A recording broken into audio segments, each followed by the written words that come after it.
Hello and welcome to the Adrian Bo podcast, the interview series, where we take a deep dive into some of the most influential minds in real estate. It's Adrian Bo here on the Adrian Bo podcast, the interview series, episode 198, and we have a return guest, Mr. Shannon Whitney. How are you, widows? Adriano, nice to see you again after so many years. It's been and thank you for having me back. Oh, absolute pleasure. I'm going to put you on the spot here and ask you, have a guess, if we're episode 198 and we are now mid-2025, what episode number and what year do you think we did the last one? Which is a much more antiquated version, I must say. It was over Zoom, poor coverage, poor Wi-Fi. Now we've got these fancy studios, you see. Yeah. So we've come a long way. Yeah, I enjoyed that first one. Very highly viewed, or highly listened to, I should say. Right. 2021, episode 50. You got the year right? Yeah. 2021, episode 80. 80. March 2021. Wow, that was 4 years ago. Yeah, incredible, isn't A it? lot's changed in that time. So that's COVID, right? Yeah, COVID. Yeah, it was COVID when we last spoke. What a mental, absolute dystopian time that was. Yeah. What's your memory of that period, just personally and business wise? So personally, I live with a family of. I had 3 children in a small house in Darlinghurst, and it was really unworldly, wasn't it? I mean, just trying to make sense of it on a day-to-day basis. Yeah. And, looking back, it actually feels in many ways like a distant memory now, I have to say. I acclimatized very quickly, and despite the best wishes or well wishes of my family, I worked every day. And it was, I think, one of the most interesting professional cycles that I've experienced in my 30 years.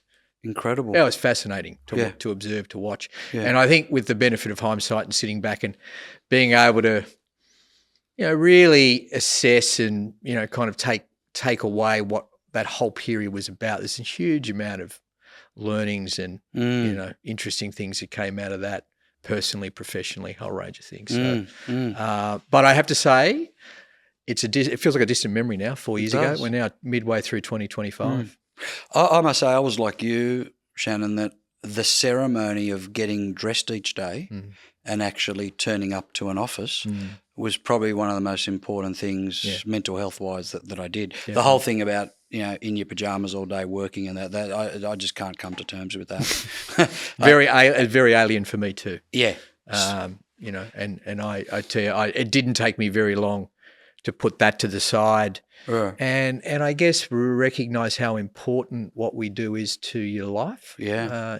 More so than just it's a job or it's a business or it's a pastime. It's a very important facet to your life. And I guess, I certainly took a lot out of that period personally and professionally. And look, and I have to say it's amazing as you get older how quickly, you move through things and you recognize change is inevitable. And we've now rolled out of that and we're now in a different set of circumstances in a different world. So what were your key learnings both professionally and personally? First thing was how important work was. Yeah. Secondly, as a business owner and as someone who, had the responsibility of close to 200 people. I found that experience because I think I was mostly doing CEO work at the time. That was probably one of the greatest sort of challenges that I was faced with as a human being, as a leader of an organization. And I think in terms of, your role and responsibility in supporting people's professional life and, of course, when their professional life or their, financial security is under threat, you don't take that. I didn't take that lightly. I found that to be quite confronting. Yeah. And what was the narrative to your team? Honesty. Yeah. Clarity and regularity. And, I felt that the only thing that we can do was just be completely honest with them in terms of all the things we don't know and probably all the very few things that we can control. And, we spent a lot of time and emotion and energy and effort trying to understand what are those things we can control and how we can best help support everyone. And I can tell you that was really hard. But I did get a lot out of that because I had a really young, dynamic team of managers and executives that worked at that time. I had shareholders. And, we simply took an approach that we would do the very best we could on the circumstances we were presented with and made as sensible, rational and best decisions we could, all things considered. And I think that was a good approach. There's so much noise and so much, data and, messaging and stories and stuff. And I actually found that to be probably unhelpful after a while. And you really just had to try and block all that noise and come back to your, key principles about things. And that's really all you could do. So looking back, I didn't really terribly enjoy it at the time. I felt an immense amount of concern. Not necessarily sure I was stressed, but there's a lot of anxiety, a lot of uncertainty. And I really felt what it was like to be responsible and be a business owner to a reasonable sized business with a reasonable amount of people. It wasn't enjoyable. I can imagine. Do you mind if I ask if you mandated the vaccine for people that came to the office? Gee, that's a good question. No, I don't think we did. Okay. No, okay. I don't. So some people may have. And I don't think we did. No, I don't think we did that. Okay. Isn't it interesting? I mean, the hypocrisy of it all in the sense that we were allowed to go and visit with strangers to provide market appraisals, and yet you couldn't go and see your family in a different LGA. Yeah, well, I mean, do you know the real reason behind that? Because New South Wales at that time was generating about $1 billion. Yeah, that's $1 billion a month in stamp duty. In stamp duty. Yeah. That's the real reason. Yeah, absolutely, 100% was. And we were in the right industry. Let's face it. I mean, if you look at how a lot of other people were treated, a lot of industries, how estates dealt with things. Yeah, there was a big light shining on the real estate industry in New South Wales for that very reason. In saying that, I think that there was still a responsibility for us, and I went to the office every day. I was one of a few who made that decision. I didn't have any expectations of anyone else because, every day I had, Juliet, my partner, sending me a very clear message about what she thought about that. And she had very different views about that. And I could completely understand that everyone's going to have a different sort of, So that was a decision I made. And, I think all I said to people was, if you're here in the office with us and this is what we're going to do and we're going to go out and see people, try and be responsible think about others, even if you don't necessarily agree with that, you've got to take others, and their well-being into account. So, I don't think we'll ever experience anything like that again. Oh, no, it was a complete anomalous event. I mean, people do know because I've been very outspoken about it that I refused to take the vaccine. And frankly, I was quite the pariah, both from in the industry, outside the industry. People thought I was absolutely mental, But I don't know if you know, one of my hobbies is studying medicine. So is it? Yeah, as well as modern history and Swiss watches and all sorts of unconventional. No, I didn't know that. No, I didn't know that. And I suppose I was equipped with a lot more knowledge than most people. And obviously there's a lot of stuff that's come out, since all of that. But I was quite the outcast actually at the time, which wasn't very comforting. But it was pretty crazy. So that's back then, right?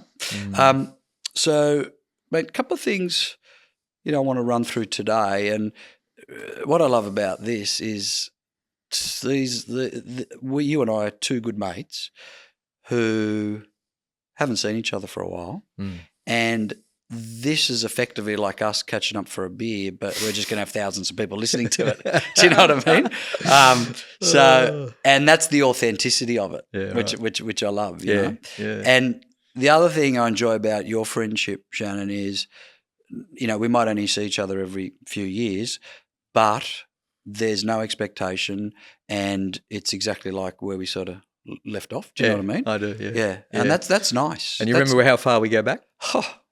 Well, I'll tell you. I mean, I started McGrath in 94. Yeah. You started in 95. Correct, 95. Yeah. And I know actually why you got the job. Did I tell you the story? Why John approached you? I know why you approached me, yeah. But what's your recollection? Tell me. I've unfortunately got almost a photographic memory, which is a curse. But and only last year I found out the reason why, because I was unwell, as you know, and they did every test under the sun, and I'm one of 2% of the world's population that has immunity against dementia or Alzheimer's. Is that right? Yeah. So remember Chris Hemsworth did that documentary and he had the gene that he was inevitably going to get dementia. Yeah. So there's another gene which you're immune. It's only 2% of the world's population. And you have that. And I have that. And the doctor said to me, "Do you have a good memory?" I said, "Yeah, actually, unfortunately I do." He said, "Why do you say unfortunate?" "Because I can remember every intricate detail of including childhood." Is that interesting? Yeah. Well, let's test you. What do you reckon, John McGra? He drove past on a Sunday when you were working at Ray White in Elizabeth Bay, and you're at the Elizabeth Bay Cafe on the corner working and meeting with someone. And he'd spoke to you a couple of times before that, but he was ambivalent about whether to actually offer you the role or not. And as soon as he saw that, he called you and then offered you the role. It was actually a Monday of a long weekend. Oh, okay. There you go. You're right. I was walking down Elizabeth Bay Road. And you remember his big black car he used to have? You remember So that's my local cafe now, would you believe? Is it? Yes, because I do the walk from Potts Point down to Rushcross Bay. Right. That's the one. And he drove past, he used to cruise around that big black car. That's right. And I actually remember walking. I knew it was JM 3667. That's right. Yeah. And because I'd seen him twice before, and I remember looking at the car. It was at 11 o'clock, and I looked across, and he saw me. And I remember at that very moment, I thought that's it. He knew, and I knew. Yes, if that makes sense. And did you get the call the next day? I did. Yeah. And I remember him saying to me, he said, "Mate, tell me, why were you working?" Yeah. And I said, "Why not?" Yeah. And he said, "That's what I want to hear, mate." He said, "That's how I see it." And he said, "But really, why?" And I said, "I wanted to." I said, "I just wanted to." So I had things to do and I wanted to do it. So I booked in, I think I was leasing I was selling. I was selling. Yeah. And I said, I had some buyer appointments to do and 3 people wanted to see it. And he said, it's a public holiday, don't you? And I said, yeah, I know. And he goes, "Okay, that's good." He goes, I don't have any issue with that because I agree with you. He said, I'm pleased. He said, I don't know many people who do that. I said, "All right, no worries." And then he called me the next day. Yeah. And prior to that, you guys had been having some discussions.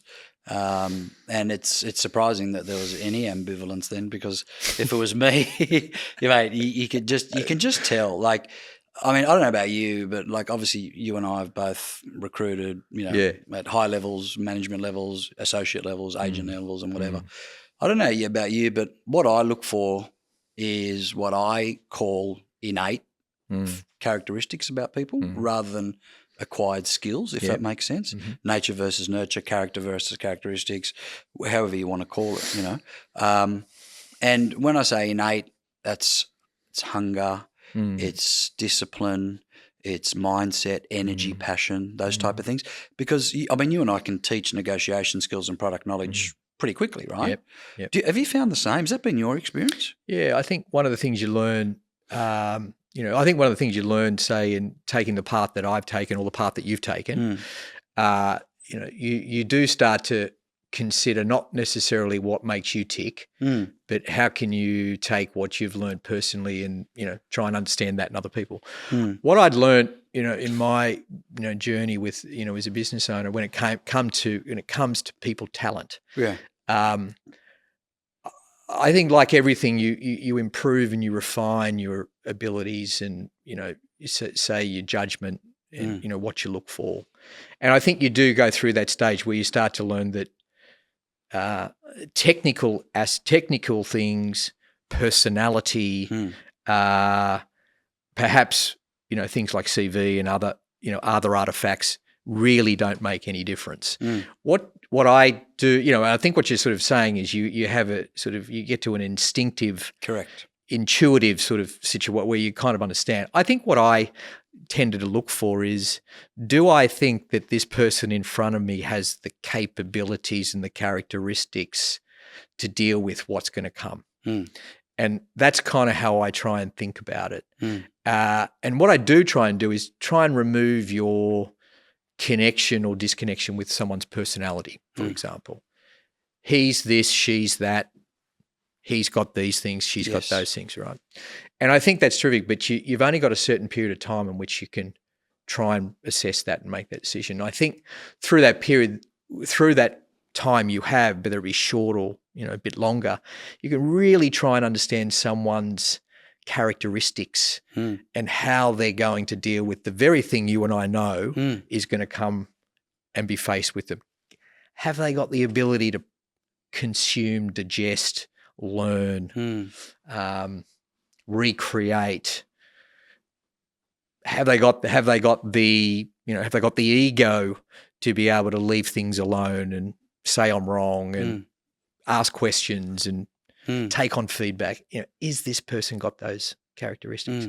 And it's funny. A lot of people used to say, you were really good at it because you're from the country. Things like that. And I used to think that when I was, when we first met when I was 19. I then sort of thought, well, that's interesting because, in my experience in the country, there's just as many dickheads up there than there are here, right? So I don't think that's it. I think there are other things in the environment up there that are different to here that perhaps make some things easier. But to your point, regardless of all those things, we're all going to, in this job that we have, we're all going to face an awful lot of challenges, and we're going to have to get through those things and learn a whole lot of things in that journey.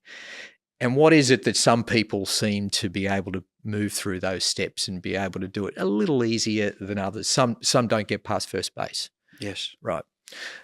So I think in the role, one of the things that I found in the role is identifying those people. You'll never be perfect, but the better you are at that, I would say you're going to have, probably a better, healthier, profitable, successful, sustainable business. Because you do realize too quite quickly that there's a lot of people that are doing this sort of work that really probably shouldn't be. And it's not a criticism or fault of anyone's. It's just the way it is. And as you know, it's the time and the energy and the emotion and the effort that you give to those that don't quite have those characteristics to work through the things. Now, this instinct you're talking about, this wouldn't have happened when you first became a business owner. This would have happened after you made a few mistakes. Years and years and years and years. Yeah, absolutely. Because I can tell you, mate, when I first was in that situation, if you talked to me at that point, mate, I know exactly what we're looking for. Yes. I want X, Y, Z. Let's find them and we'll sort it out. And that might actually happen and it might work the first time. And then, this is easy. We've cracked the nut. We know what's going on. And then of course the next 3 times it happens, it falls on its face. So, and that's what being a real estate agent is, isn't it? And you've got to pick yourself up, dust yourself off. You've really got to rethink about a lot of things, and you've got to leave a lot of your beliefs to one side. You've got to be vulnerable and be prepared to take on feedback and help. And you've got to know, where you should seek that, who you should seek that from, because it is a journey that will never, ever, ever get to a point of being, I've hit the Everest. It just keeps going. Oh, there's no doubt. It's perpetual, right? Yeah. Another one around 95, 96, I recall, I was constantly running 12, 15 campaigns. And at the start, frankly, when you joined McGrath, you struggled a little bit, I did, yeah. And I'll never forget, I mean, this is one of these memory, sound bites in my head, because my desk was on that sort of southwest corner and yours was on the northeast corner, if I remember recall. So this is the detail that disturbs me. I sat behind Alan Cohen and correct.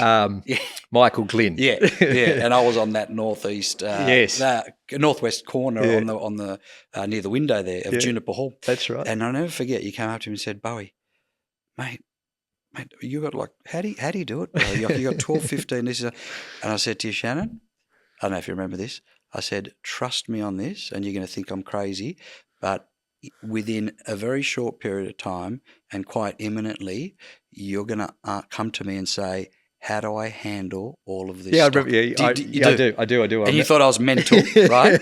And quite imminently, I'd say within 3 months, it was the case. I said, all you've got to do is continue doing what you're doing, which was an incredible amount of prospecting that time. That's right. An incredible amount of amazing customer service, right? And frankly, that's all the tools and the unique selling points we had at our disposal at that time, right? Absolutely. I mean, the technology was just emerging, if not nothing. You know, customer service was something we could control, which cost nothing. Prospecting we could control, cost nothing. Regardless of what was happening, you know, as John used to call that outer marketplace. You know, which was whether elections or interest rates or whatever, and then. I never forget, and I said, I told you so, mate. I told you so. And you never look back, you know, from that point. So that was a really fond memory of mine. Yeah. And what I recall about our friendship, and I'm not talking posthumously because it still continues, but what I recall is a lot of laughing. A lot of laughing. Yeah, we did. a lot of drinking of beer, you know. A lot of boating, a lot of long hours, but some good fun too, right? Oh, a lot of fun. And I tell a lot of people these days, like, if you were born in the 70s, grew up in the 80s and partied in the 90s, nothing else at the moment seems remotely close. Do you know what I mean? Because people say to me, mate, come for a drink here. And I'm like, what am I going to do? Like, what I've experienced, you just can't, you can't compare it. Do you know what I mean? Does that make sense? Oh, it's a great summary. Yeah, it's a very good summary. I completely agree with you. I mean, it was a profound period for me because, you know, coming down, you know, from Tamworth, from that culture, from that lifestyle to that, and you were the youngest agent at McGrath's when I arrived, and then I came in under you. So it just felt like to me, I was, you know, apart from yourself, who I think you were 3 or 4 years older than me, really felt like I was way out of my depth. You know, in the mid-90s, that was an exceptionally impressive roster. It was a high standard, not just in the areas we worked, but, you know, really across the industry nationally. And wow, what a learning experience. You know, that was a complete transition in life for me. I mean, that period, Shannon, frankly, I used to refer to that curated roster of agents as the Chicago Bulls of real estate. Yeah, I've heard you say that. Yeah. I mean, there was McGra, Di Jones, and then Daylight.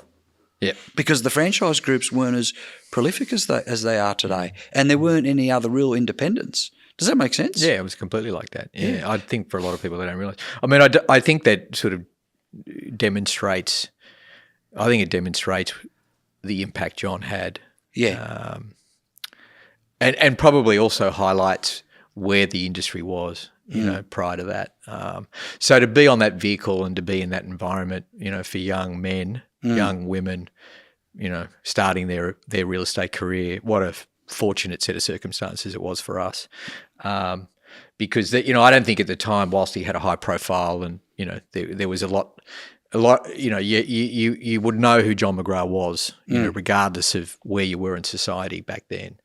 I just think it was very fortunate for the 12 or 15 of us in the sales roster at that point. And as you said, you know, if you just have a look across the names, you know, everyone's kind of gone on and done a lot of different things in the industry since. A lot of fond memories, a lot of enjoyment. I made a lot of friends. Yes. But more importantly, you know, it was an incredible, integral moment in my life that suddenly I was, you know, it put me on the path to the rest of my life. And, you know, if you had have said, you know, 12 months or 2 years before I met you, before I joined that organisation, I couldn't be further away from what I thought that was going to be at that point. So I do look back, you know, with fond memories and what a profound period, you know, of my life. I loved my 8 years there. I thought it was just the best time. Yeah. I loved what we did every day.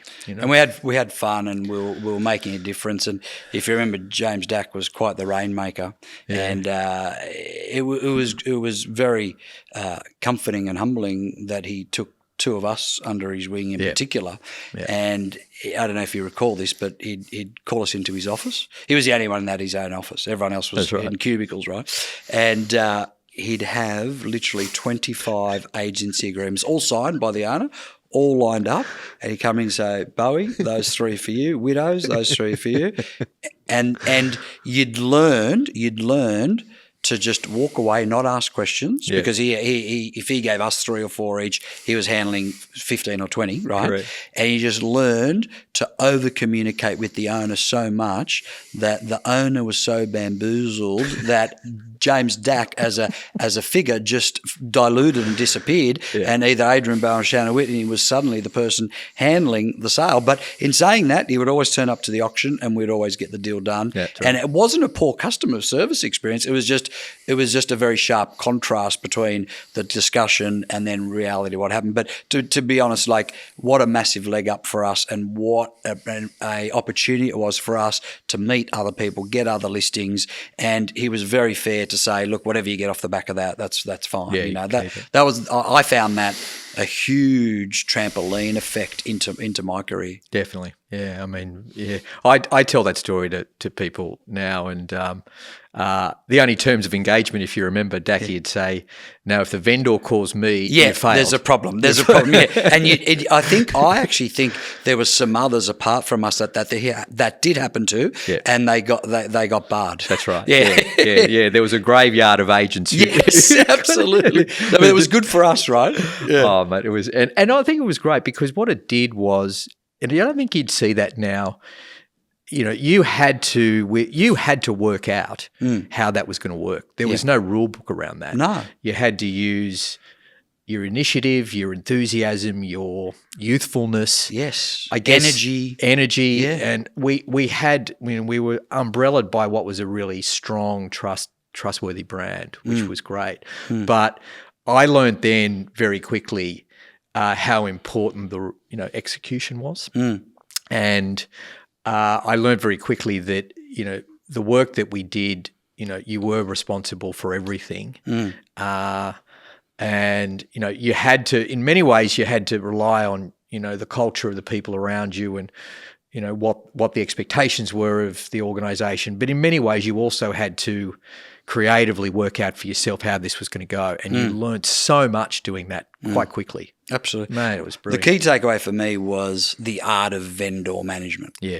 And it all came down to the quality of communication, the intensity of communication, and the frequency of communication. Absolutely. And I carried that, which I assume you did, throughout my entire career. Yep. And I've got a saying, which I tell all my coaching clients, the best buy work is done through vendor management mastery. Yep. If the property is aligned well and marketed well, presented well, the buy work tends to organically come to fruition. Yep. Right.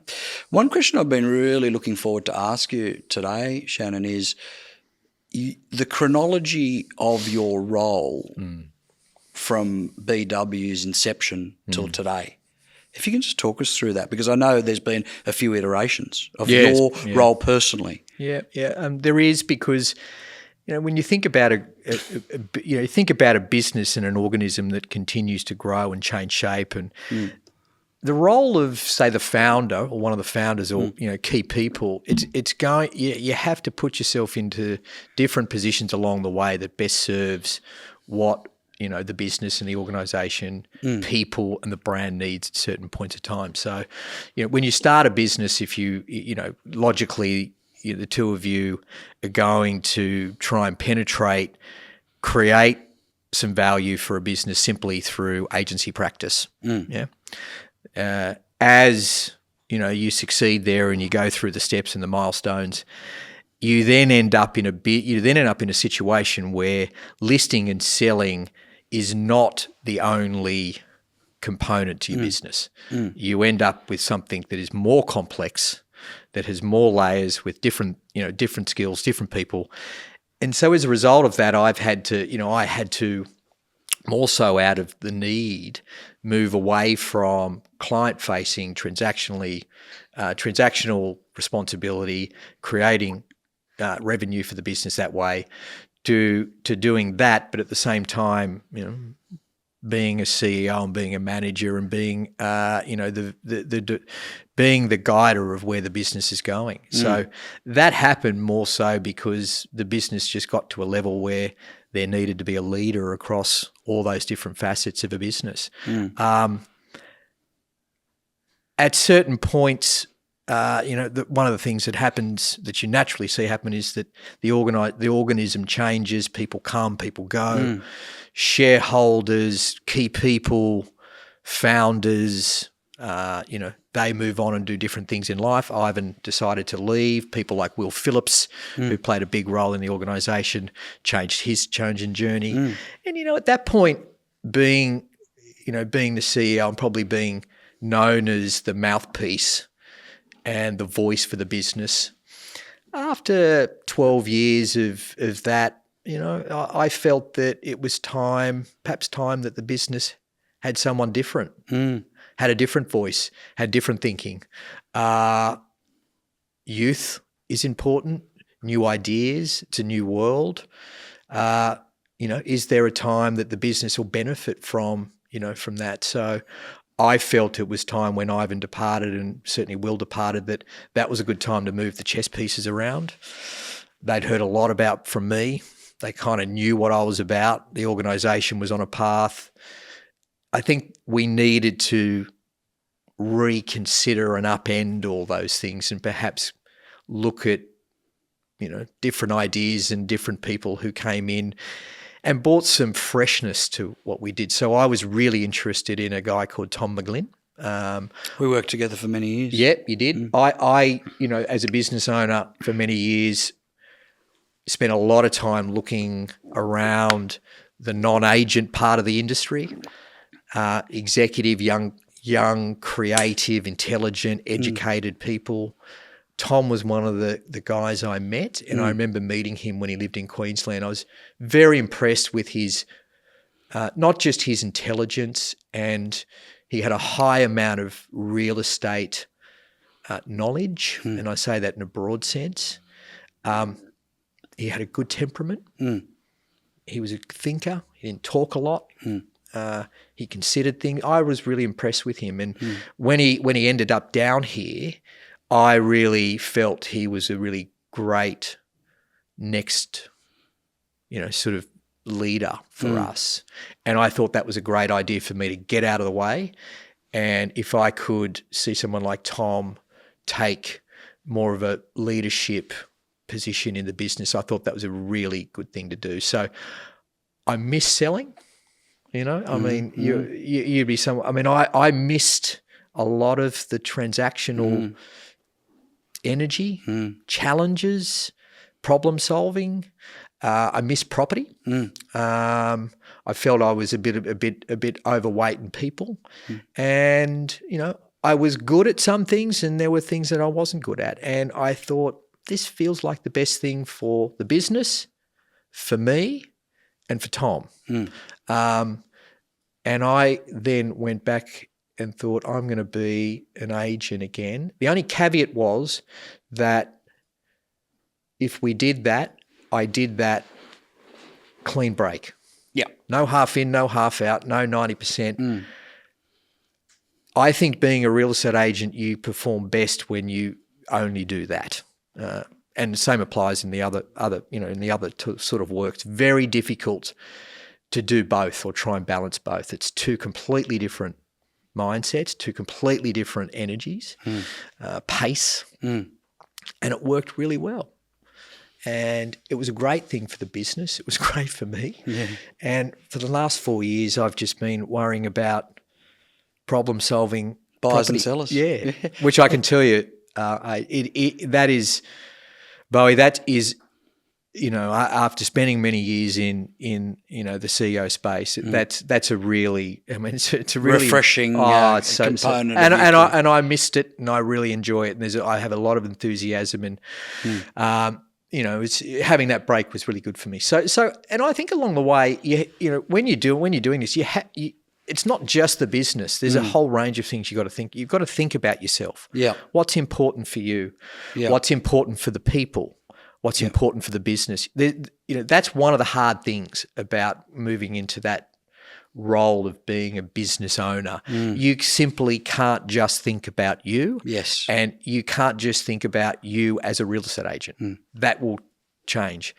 So that's what makes it hard, because often you are making decisions that may serve the business well but might not serve you well.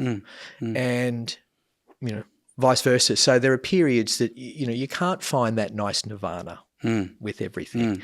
And you live with that, because the work you're doing and the commitment you've made is important to you. And over how many meetings and what period of time was with Tom did you make that decision? I think for me, I'd met him half a dozen times, and I felt I knew him well enough that he was a good match. Right.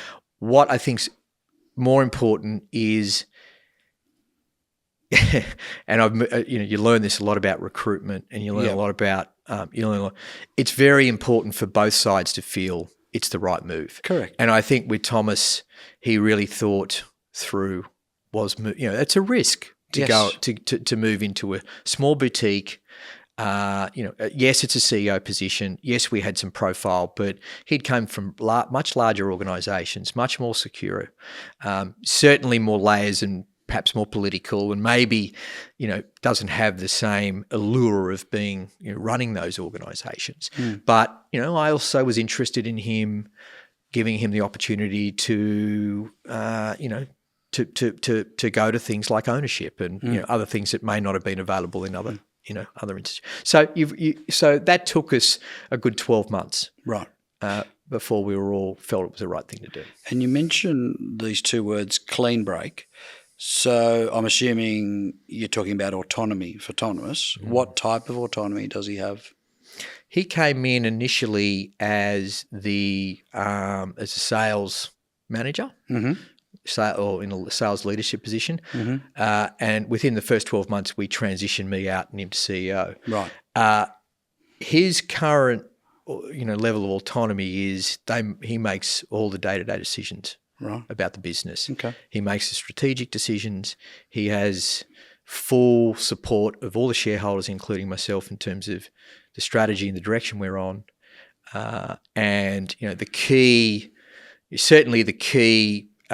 people, the decisions and the direction the business is going is completely in Tom's remit. Things that involve major business things like acquisitions and various other things. Of course. He'll call all of us in and we'll have a chat about that. And if he thinks that there needs to be shareholder voices and debate, then he's got the reins there in terms of doing that. But he's got a great team around him. We've got a lot of young, really impressive executives, guys. Will Goss, Chantel Colin. We've got a great CFO, so Darren Chan. So he's got a lot of really good people around him as well. He's brought some of his own people over from the agency. So, and as the quality of your people, it's key. No, he's very impressive, Tom. I mean, he directly reported to me for a period of time, and he was by far an outlier in terms of what he was doing. So a lot of respect towards him, and the way he described him in terms of very considered, much more listening than talking, no ego, good IP around the industry. All of that makes a lot of sense. When someone has that level of autonomy, Shannon, does that create anxiety or relief for you? Relief. Yeah. Good. Relief. Good. Look, that's going to be directly impacted by the quality of the people around you. Yeah. That's simple. I mean, it's easy. It's a throwaway line. People say, you need good people. Why do you need good people? You need good people because, good people brings good outcomes, builds trust. And trust is hugely important, in terms of giving people the responsibility and the opportunity to make decisions on behalf of the business. And you don't give that lightly, but, people like Thomas are very, very, very impressive, very talented, very skilled, and they perform best when they're given opportunities and chance and opportunities to stretch. Even if they make quote unquote mistakes, which are subjective anyway, right? Yeah. But when you say relief, was that the case from day one, or there was a bit of anxiety? Not due to him, but just due to the fact that you'd given or passed over those reins. Yeah, I think the anxiety is as a result of a lot of things, and it's a change after many years. There's anxiety for the people. How are they going to feel about someone new?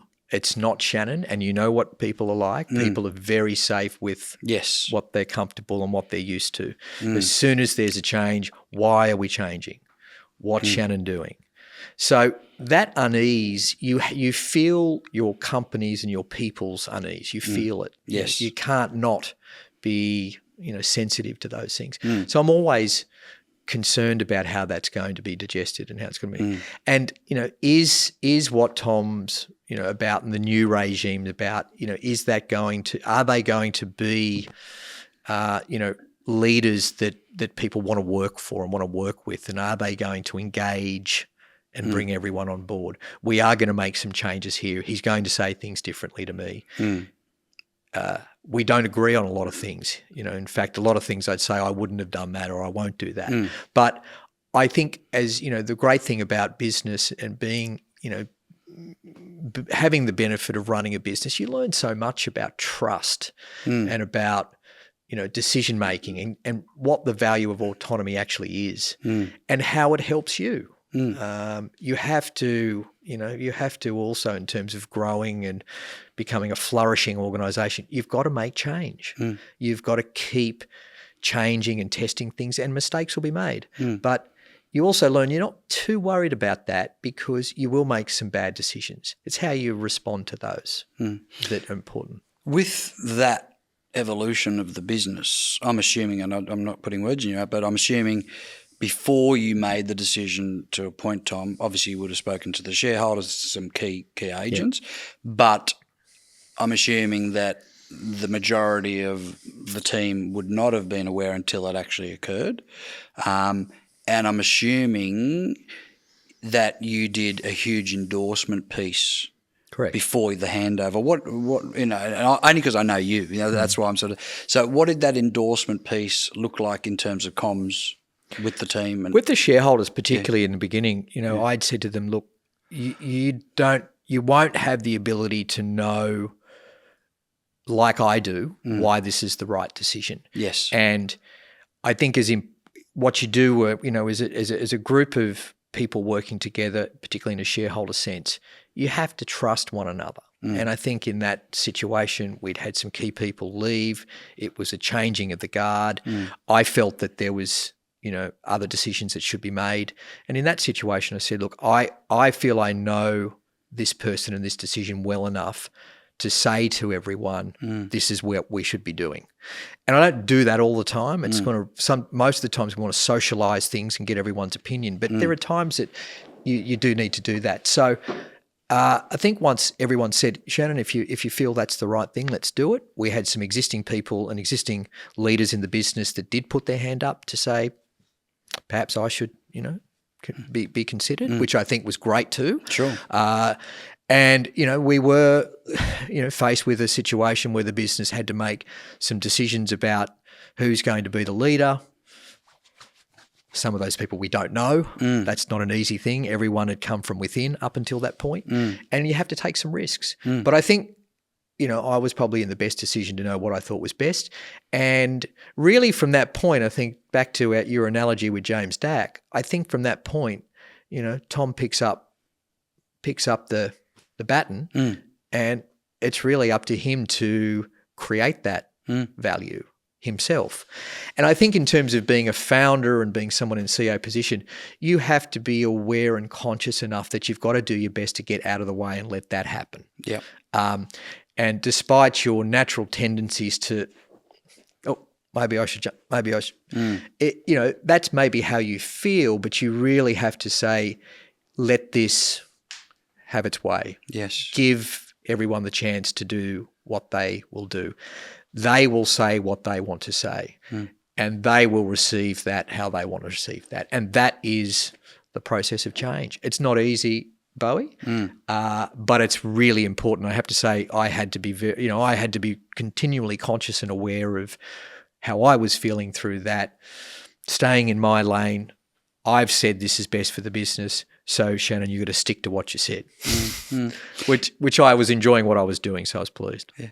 And were you as vulnerable enough to say to people what you mentioned to me about I missed listing and selling as well? Was that part of it? Yeah, I don't think. I did. I don't think people believed me. Yeah. I think people said, "Oh, not sure whether that's the case." Because from externally, it could have been observed as a relegation. Yeah.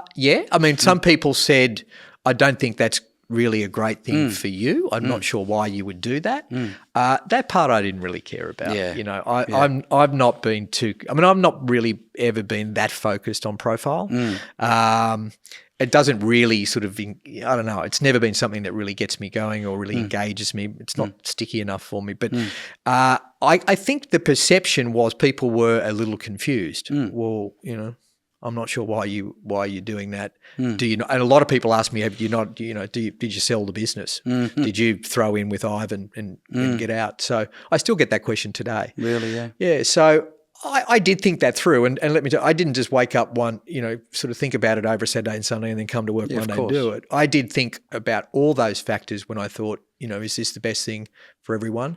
And ultimately, I do think looking back 4 years ago, it was a good decision for the business because this phase in the business has been a very good one for us. And I've been very excited and, really delighted how Tom and Will and, the new team have gone. With that, Shannon, when that transition occurred, and I know which is all objectively true in the sense that it was the right thing for the business, it was the right thing, but also part of it might have been, and correct me if I'm wrong, a little selfish in the sense that you could have felt off purpose at that particular time. Is that true? Yeah, I mean, someone asked me when Ivan left and we got to that phase, and there was a clear change of the guard. I felt. I mean, Will was part of that as well because he'd been in the business, really from the beginning. And when they went off on different things in their life, I did self-reflect about, and Ivan said, do you want to keep doing this? And I went through, I think, probably 6 or 9 months of reflection. Do I want to do this? Am I doing this just because I'm doing it? I'm robotically getting up every day. Yeah. Am I scared of making other decisions? Have I lost purpose? Is it, all the things that got me out of bed, is it not important anymore? And I went through that phase and thought a lot about all those things. And I have to say, through all that, it wasn't over. It was quite clear to me I was in the industry that I want to be in. I am doing the work that I want to do. The role of the business and the brand is really important to me, but I do think it feels like it's time to think about it differently. I was concerned that I didn't have perhaps the capabilities and the purpose to compete as an agent in today's world. I'd always done it all the way through that, but as you know, and what you've done, when you got your hands on the reins and you're in the fight and you're running a project, it's very different than being on the sideline, dishing out listings and doing parts of it. I didn't want to do that. I thought, I'm not going to do that because I don't think that's going to end well somehow. I just don't think that's going to be sustainable. So self-reflection, thought, there were things that I was looking forward to and a lot of things I wasn't.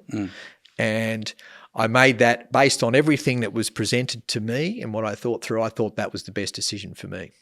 The reason I use the terminology off purpose is only because that's what I experienced when I pivoted, because this is a pivot we're talking about, right? Yep. And for me, selling over 100 properties a year for 25 years straight, I believe it was, or 26 years straight, winning McGrath number 1 2 or 3 times in the top 5, all of that. I loved it. Until I didn't. Until you didn't, yeah.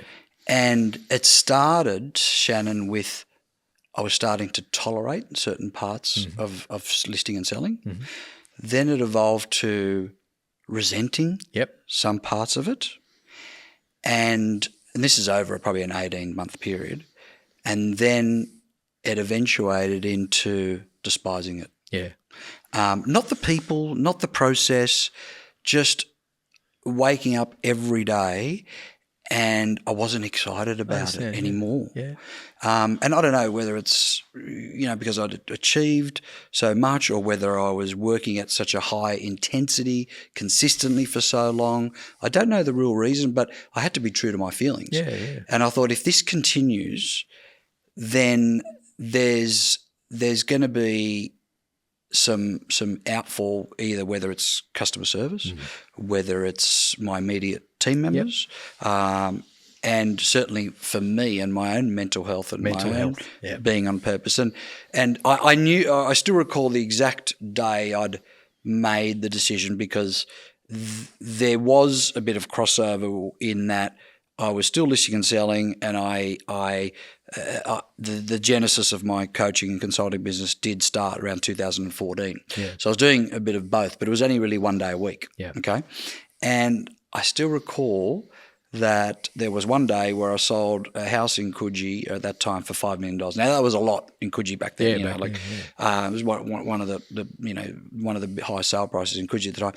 And the same day, I'd had 2 phone calls from coaching clients that I dealt with. They said, Bowie, I used this dialogue, I got this listing. Bowie, I said that, and I put this deal together. And I actually maintained and received more currency out of that than I did out of that $5 million house. And I thought, you know what? I can't ignore that. No. I can't ignore that. Yeah. And ever since then, whether it's been a corporate role or whether it's been my own, consulting business, sitting down one-on-one and adding value to people. And sure, that could be seen potentially in the industry as a relegation as well. Yeah, sure. And certainly you can make a lot more money doing other things and all that. But I think, Shannon, as you know, you reach a certain stage in your, not even an age, but a stage in your life where purpose and peace are the number one priorities. Definitely. Would you agree with that? Oh, definitely. Yeah. Definitely. I mean, I think you're very brave to have the self-awareness to know that the fire's gone out. I think there's a lot of people in the industry that have probably never had the fire or the fire has gone out, and it's very difficult, challenging work if you don't have really genuine purpose. It's really hard work. So I think to have, the fortitude and the bravery to say, I'm going to take a different path. It's still important though to have that path. It's not something. Oh, totally. Yeah. I mean, I've just turned 54 and people are like, well, when are you going to retire? I said, I've tried it twice. Once, after the IPO at McGrath, when the amount of money that hit my bank account, I never even dreamt of as a bra boy growing up in Maroubra. And secondly, was by force because, as you know, I've had several bouts of glandular fever which have incapacitated me. And let me tell you, neither of them were enjoyable. No. And not having a purpose. And that's why you read stories about people, they retired and 3 months later they died. Yeah. I mean, that can't be coincidental. No. So it's really interesting. Another question I've been really looking forward to ask you, Shannon, is someone who's obviously immersed in the industry like I am and been involved in a lot of recruitment and coaching with clients, etc., is that one of the mantras of the 𝐒𝐿 Whitney brand, if you like, is biowork. Yeah. So anyone you'll talk to, they'll just know 𝐒𝐿 Whitney equals really good biowork. What I'd love to know is why, but also at the genesis of 𝐒𝐿 Whitney, was that strategic or was it capricious in the sense that it wasn't really a strategy? It was something that just occurred. I'd love to know. It's a good question, and I think that along the way, people have not explained that very well, including people in our organisation. Probably no one's ever asked you. No one's ever actually asked me the question in that way, which I still to this day, find it interesting because a lot of what we've talked about today is where we came from in the 90s. We've reflected on and the culture of McGrath's. And one of the things we were talking about is what was my experience with McGrath's. at that time in the industry, the main dominant theme was listings. Yes. Yeah. John McGra was the champion of client service. The client service bar went up incrementally with him. And if you remember, not just in terms of, I think it started in our organisation where the listing was where a lot of the focus, the energy went. That reverberated out into the industry, and I can remember distinctively, as I got into my 7th or 8th year at McGrath's, the theme had become such a dominant theme that the impact it was having on sales cultures, individuals, everything that I was seeing in the market was all orientated. The big franchise groups would have, I talked to franchisees. It was all around everything we do, or the people we have. Identify someone who owns a house and go and see it, or get them to sell it. So many thoughts come to mind when you talk like that, Shannon. One is that you almost adopted a project marketing sort of mentality, if you like, because people that work in project marketing are outstanding at selling property. That's right, because they don't have, quote unquote, the distraction of potentially listing property. That's one thought that comes to mind. So there's a lot to be learnt there. The next thought that comes to mind is, for the uninformed, and this could be right or wrong, for the uninformed, if an agent or an agency was focusing heavily on buyer work, not only but predominantly, wouldn't that mean that they would take longer to gain traction and momentum? That you would think so. Yes. Yeah. But was that the case? No. How? Because my observations were, and Ivan and I discussed this. We used to discuss this at length. We felt that the more time and exposure one gets to the nuances of being exposed to the way that buyers interact into a transaction, the more exposure you get to that, the more comfortable you get with the temperature of the water. Right. You start, and so more and more and more, because the buyer side of the transaction is easy. They're everywhere. You see them every day. They come to you. So what we were doing is, this is the way that we're going to get everyone immersed into understanding what all this is about. And the more they felt they wanted to talk more about someone who owns a house, the less they were learning. The success rate in that was very low. And what they were essentially doing, the more time they spent there, the less time they were spending on the transaction. So what we found was that their ability to understand and sell, prospect, identify, qualify, and I guess, get really comfortable with what being a real estate agent is about.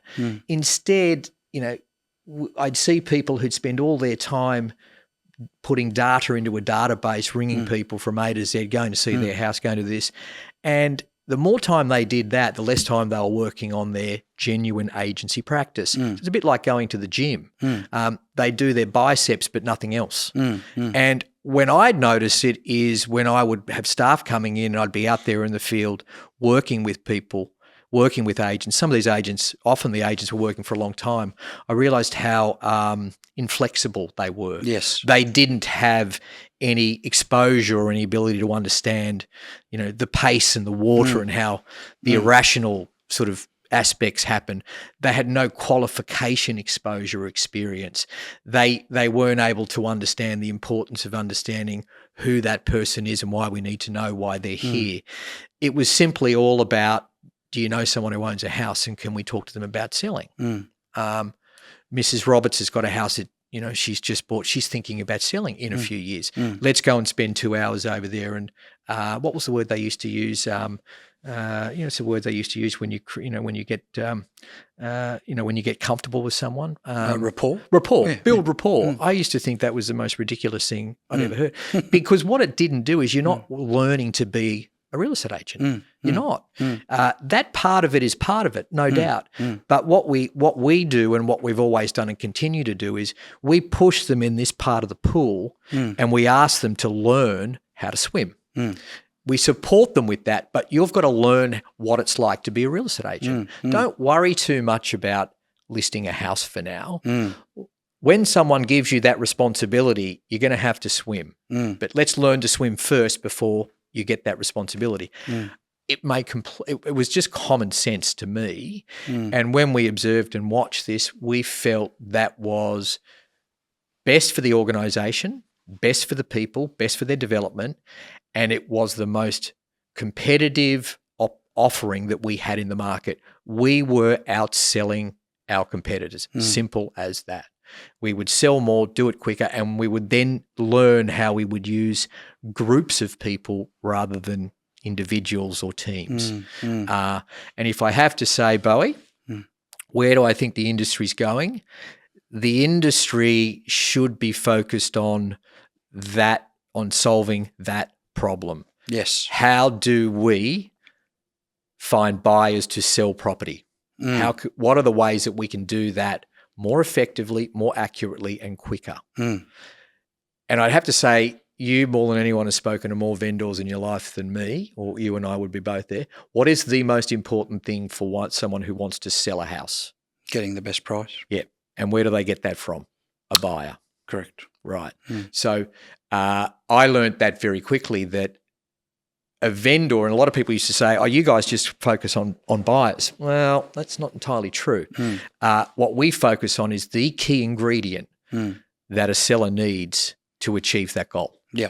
And what we are doing as an industry is we are orientating everything, our energy, our strategies, our activities, our culture towards the person who owns the house. And because we've given so much of ourselves and so much weight to that, we have disregarded the very thing that I think is probably more important. And I have to say, in that 20 years, I have seen the shift go back. Yes. I still think our audience would still be confused how you managed and still managed to get momentum, because objectively looking at it, it'd be like, okay, if I focus predominantly on buyer work, then I'm not listing potentially as much on market campaigns, therefore getting profile, right?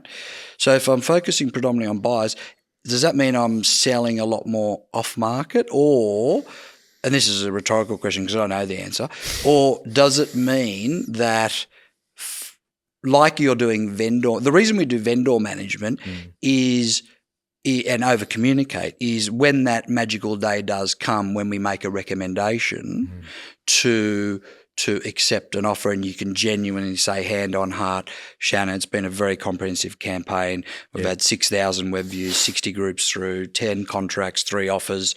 It's impossible to argue that this is not a premium or market value. So I'm assuming we're doing buyer management in the sense that it's been a very comprehensive search. You've been looking for 3 months, you've looked at 12 homes, you've made 4 offers. It's impossible to argue that this is not the right offer to make on a property. I don't want to put words in your mouth, but is that the dichotomy and the paradigm shift where we should be focusing on to solve this puzzle of yours? Yeah, I mean, you also got to remember too, the action of prospecting buyers isn't always about prospecting buyers. I get it. Right. And so it's a means to an end for referrals and for them to own property and then list their property. Absolutely. There's a whole range of streams and channels that comes out of that. Common sense says to me, if you're going to call 100 people, and that's what you're going to do in your prospecting, building the platform of your career, then you can have a choice to call 100 people that are actively considering a piece of real estate and are in buying mode. Regardless of their level of qualification, they're out there doing that for a purpose. The other 100 people you can call who own houses along Burke Street, Crown Street and Oxford Street. Now, the majority of those people are not in real estate mode. You can decide what's going to create the most opportunity out of those two things. I think it's really, really obvious that you're going to get a lot more out of those in business. So from that process, you are going to learn the process of qualifying people and they can be qualified into being a buyer or not a buyer, someone who's thinking about buying but probably not yet, someone who actually isn't a buyer because they came to see that house that you've got the callback sheet on because they live next door and they're actually going to sell. It could be someone who lives behind, they're not actually buying nor selling, but they own a house there, so I'm going to put you on my database. What you're doing is you're really encouraging and making sure that they're very clear about the part of the market that they are going to get the most value out of. You also have to let them go into the water and go through that process. They have to make the calls and they have to then go through the learning of all those outcomes. Yes. Right. Now, along the way, our role in that organisation was to provide the content and the product for them to actually say, I can sell you something. So you are a buyer, you were looking in Redfern and up to $2 million. Well, actually, Shannon's got 6 houses here and Ivan's got 10. So can I show you these 2 or 3 new listings that we've got coming up? Now, whether that person, in my view, that what that agent will get out of that experience and that process of learning about why didn't that person make an offer on any of these? Well, that's interesting. Why do you think they didn't? And what you're trying to do is to help them understand what's going on around them. In saying that, Shannon, we're still a business and you've still got to adopt a commercial mindset. So I'm assuming this is not a zero-sum game where we advocate to our agents, let's not create a database and let's not prospect for listings.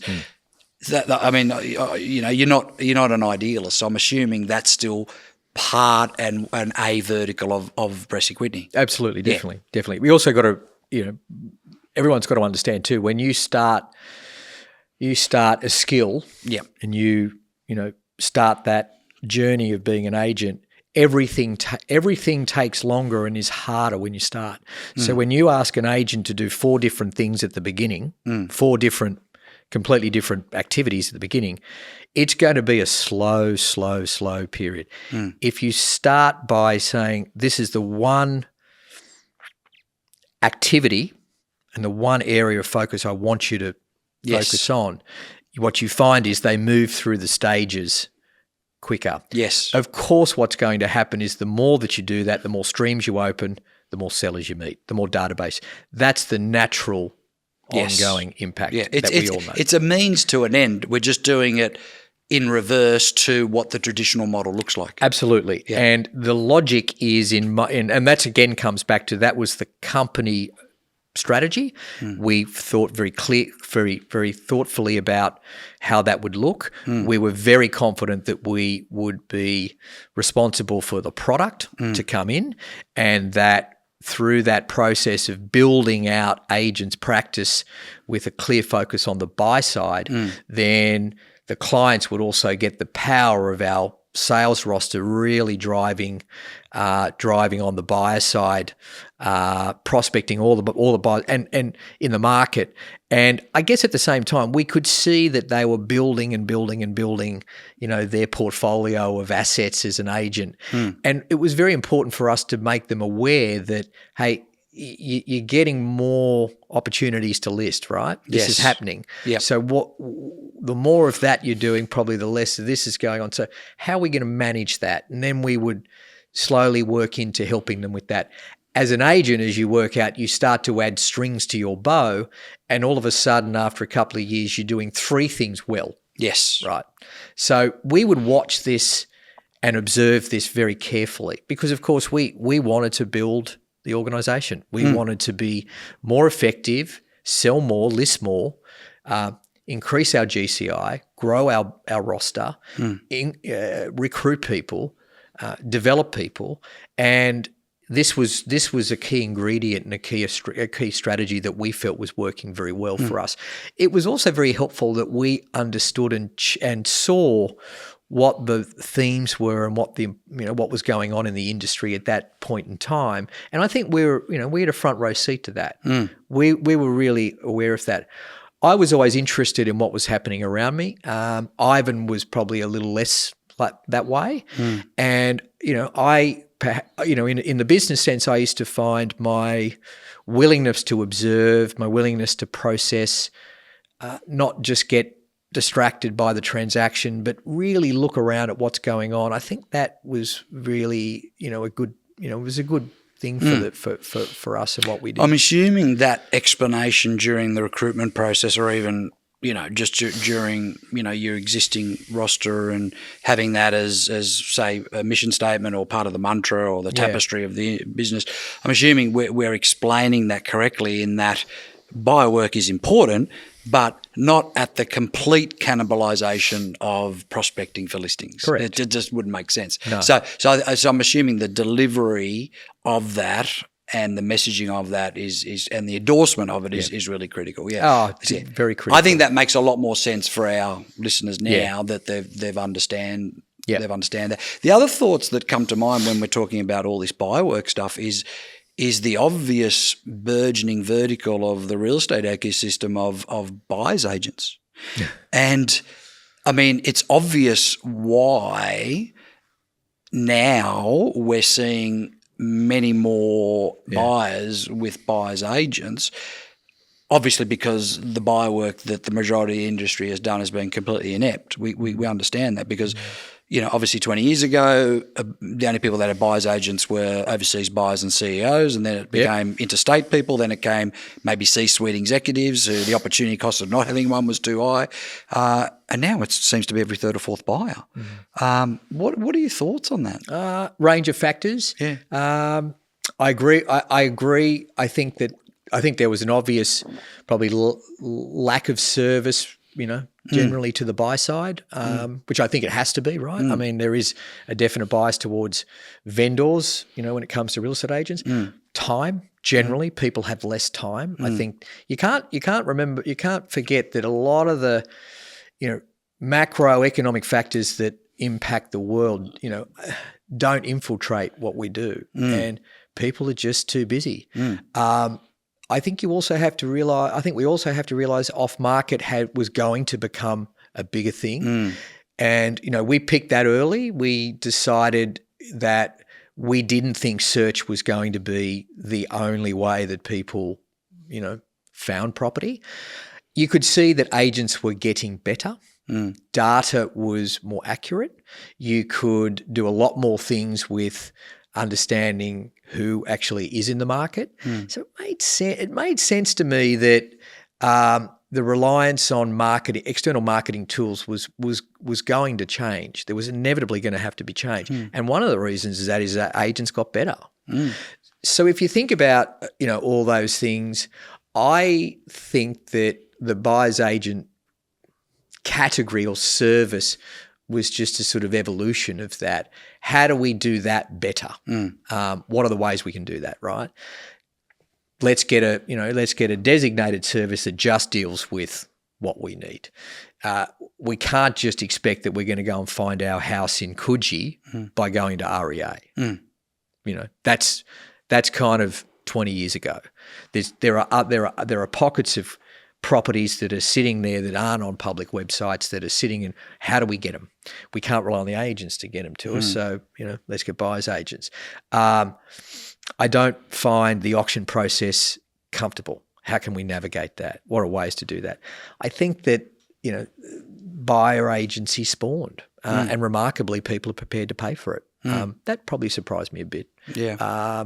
But I guess in terms of my experience with an agent, I kind of understood why people would seek them out, and more, are doing that. So I think it's a range of factors, and I think again, it's just the evolution of things. We're always inevitably going to think about creative ways of doing things better.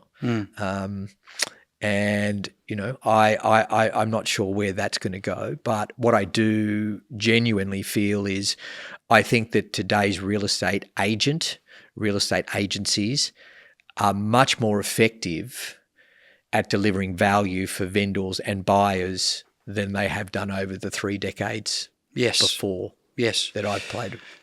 I agree. You spoke about auctions, and this is something I've always wanted to discuss with a fellow thought leader. And I'm not self-claiming to be a thought leader, but we've both been referred to as thought leaders by the industry, whether it's media or otherwise. you've got fair trading as our governing body, okay? And there's a lot of compliance, as you know, and that just continues to grow. Yet, as managers, you would know the biggest grey area and the biggest igniter of frustration and therefore complaints comes from buyers missing out on properties that are sold prior to auction. Yeah. Okay. So you could have a sales manager's role could be almost consumed by that, really. And you'd think that fair trading would actually regulate that part of it, because you could speak to 10 different agents and say, what's your pre-auction sale strategy? And you'll get 10 different answers. Correct. Right? So Alex Phillips has sat on this chair and he's got one. I'm not saying it's the best one. I think it's okay. I had a certain way of doing it. And others don't have any strategy at all, and they don't communicate at all with anyone. Don't you think that if you were fair trading, you would, and obviously fair trading would get a lot of complaints about, like fair trading not getting calls saying, I attended an auction, it was a transparent process, I missed out, I was the underbidder, I'd like to make a complaint. That wouldn't happen, right? Yeah. Right. But obviously there'd be a lot of complaints from buyers who have missed out, being almost told, in some cases being congratulated, and therefore and not end up purchasing the property. Isn't that an obvious area to regulate and create one, pro forma strategy or system around that? I'll tell you, it's a very good question. Yeah. And I think I'd first start by saying it just baffles me. The purity of the public auction process. How long have they been doing public auctions for? As a form of selling things. Oh, in Australia? Centuries. Yeah. Public auction, there are so many different asset classes that use public auction to dispose of assets and to purchase assets. Cars, art, furniture, estates. Yeah. So it's a very, very, it's a process that's steeped in history. The essence of it is it is to create a value based on the market, what the market delivers, right? That's the whole idea of it. Nowadays, I'd have to say the auction process that I see now is a complete shambles. Yeah. It is the blind leading the blind to the blind. Correct. And it is legislated by the blind. Correct. It is laughable how the whole thing kind of works. It's actually embarrassing. I actually sometimes am embarrassed to be associated with the industry due to this particular part of it. And I find it quite. I mean, and I still to this day, I say this with a level of sympathy, and most of the people, nearly all the people that I see who are managing that transaction do not know what an auction actually is. A lot of the people who have decided they want to sell their asset through auction don't know why they're doing it. And then you've got a legislator who is trying to put constraints around the very thing that you shouldn't constrain. Correct. Most of the times we simply should be putting it for sale and saying, can you give us your offer by this date? In no other asset class, so if you go to art, I buy art quite regularly. You can't buy art before auction. It's set for public auction. If you want to buy it, you turn up on that day and you bid. Same with cars, same with everything else. Here we say that we're going to run a public auction, and no one involved is. No one involved is actually understanding that, okay, that means that this process is going to be open to the public and the public get a chance to decide what they think it's worth, and they're asked to do it in this way. Yeah, in a transparent environment. Right. So for some reason, we've completely kind of muddied those waters. Correct. You know what? I'm not going to do that. Instead, I'm going to do this. Okay. Complete arbitrary decisions by agents. Complete. Then you have, I think what I find, and I find one of the most difficult things that I find as an agent and a property person of 30 years is helping people who own assets not making silly decisions. And in many cases, a lot of them say, well, isn't going to auction a good thing because we can make people make a decision by a certain date? And I said, no, that's not how it works. Auction is about price. Successful auction is when you can engage a market to come and look at a product because you haven't overpriced it, right? And if you overprice it, you're going to do the very thing that you're trying to do, and that is you're going to send them you say, I'm not going to come and have a look at it because it's too high. So as a result, and I'm not talking about, the good agents in the industry, I'm talking about generally the industry. The industry really muck it up. And I think as a result of that, and as a result of not quite understanding what we're doing, what quoting means, why a price guide is in place or why it's not, the role of reserve price, and therefore not communicating to a buyer that if you're interested in buying this, you actually have to come on the 21st of June and put your hand up. That's what we're asking you to do. I don't want to do that, so I want to give them an offer of this. And as a result of that, we've totally gone away from the purity of the auction process and the mandate. And you've got people, I get asked this question: "What, Shannon? Do you sell before auction?" And I said, "Well, it's the wrong question. It's the wrong question. Unfortunately, I'm disappointed you're asking that question, but you're asking that question because the culture now is that nothing. We're not going to go to auction. We're going to put it out the market. Someone's going to bid. We're going to go around and do these things, and then the OFT are going to put laws around that. So it is what it is, and that's what it is today. But I think to answer your question, Bowie, is I don't think it resembles an auction process that I learnt 30 years ago in its pure form. We both learnt. We both learnt, 30 years ago.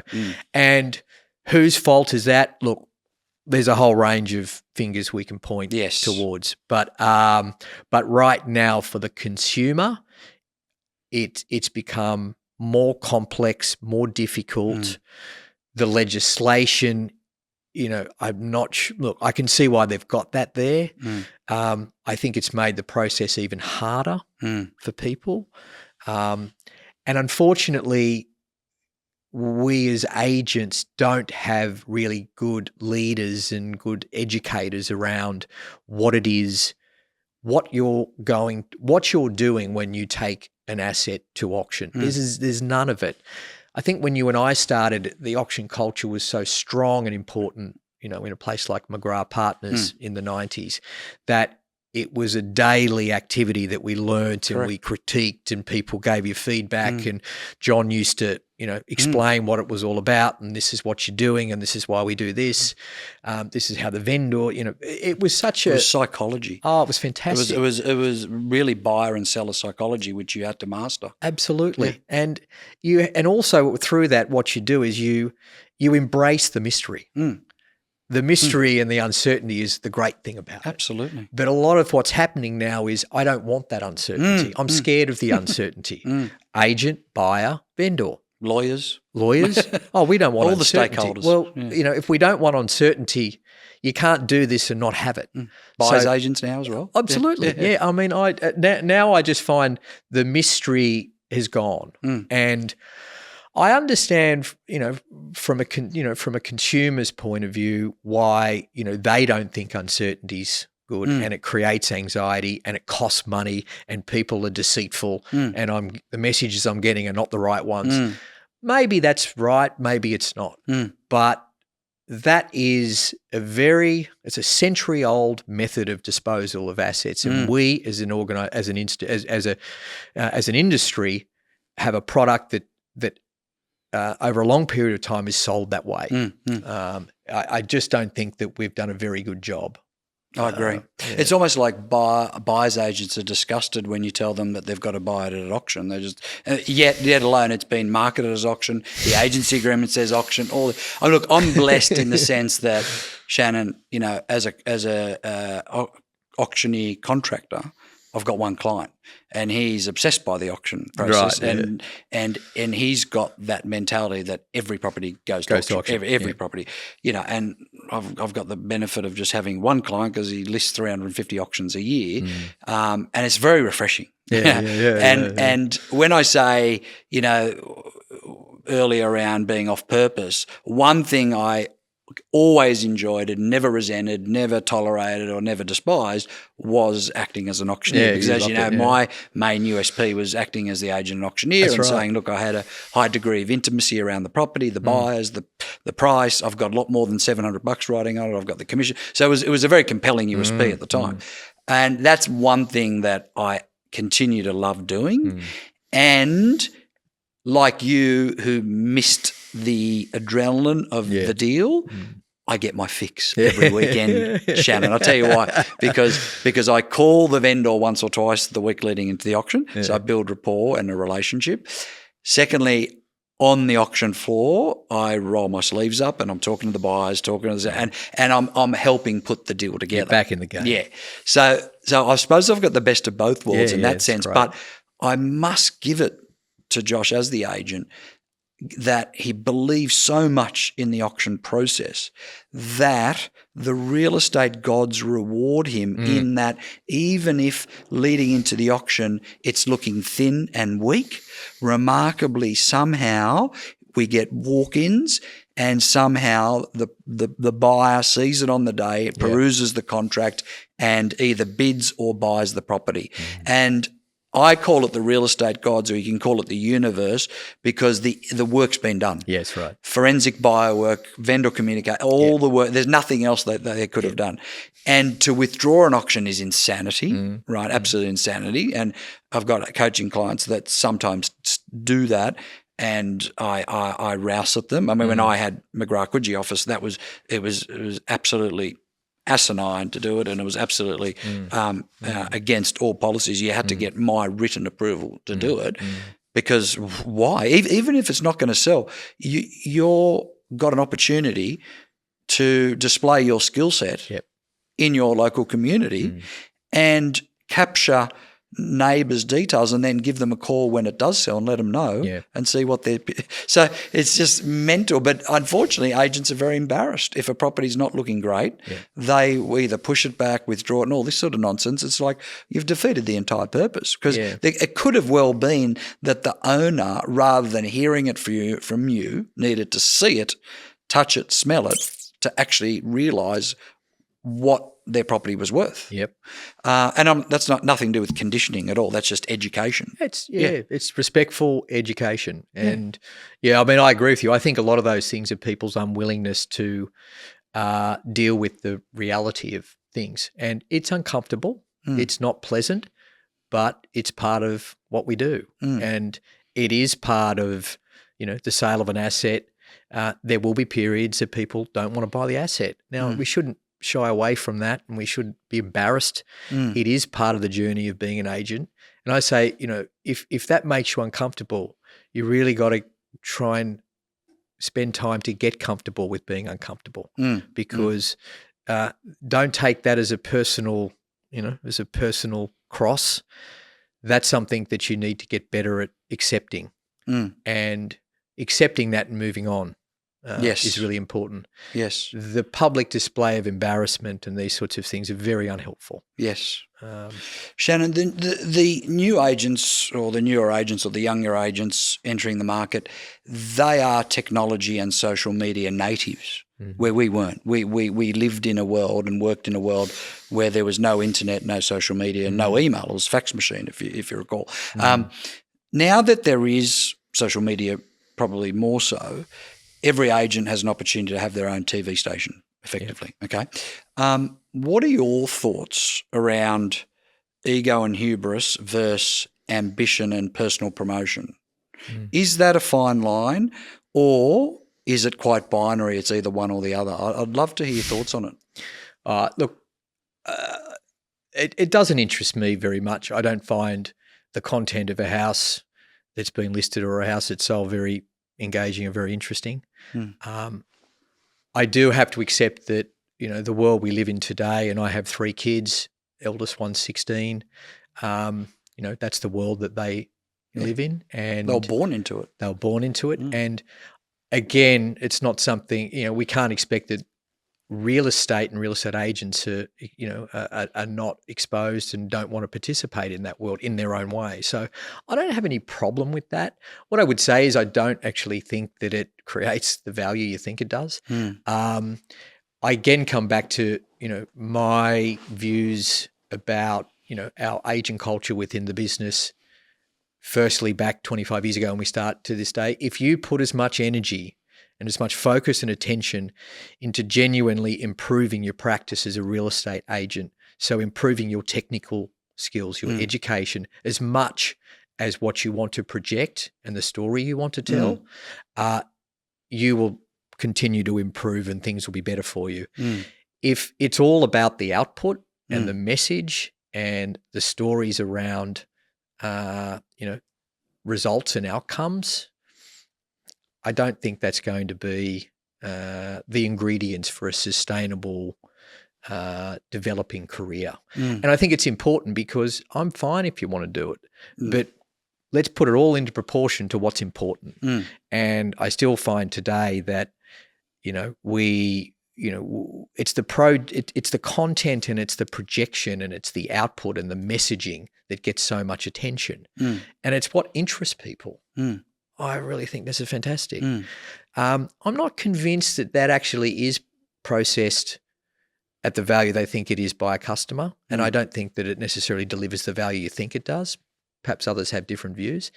But I do think it's a part of life. And I don't have any, concerns about people doing it. But again, when people ask me, my assessment on that is still the same. Well, that's interesting because that was what I was going to ask you.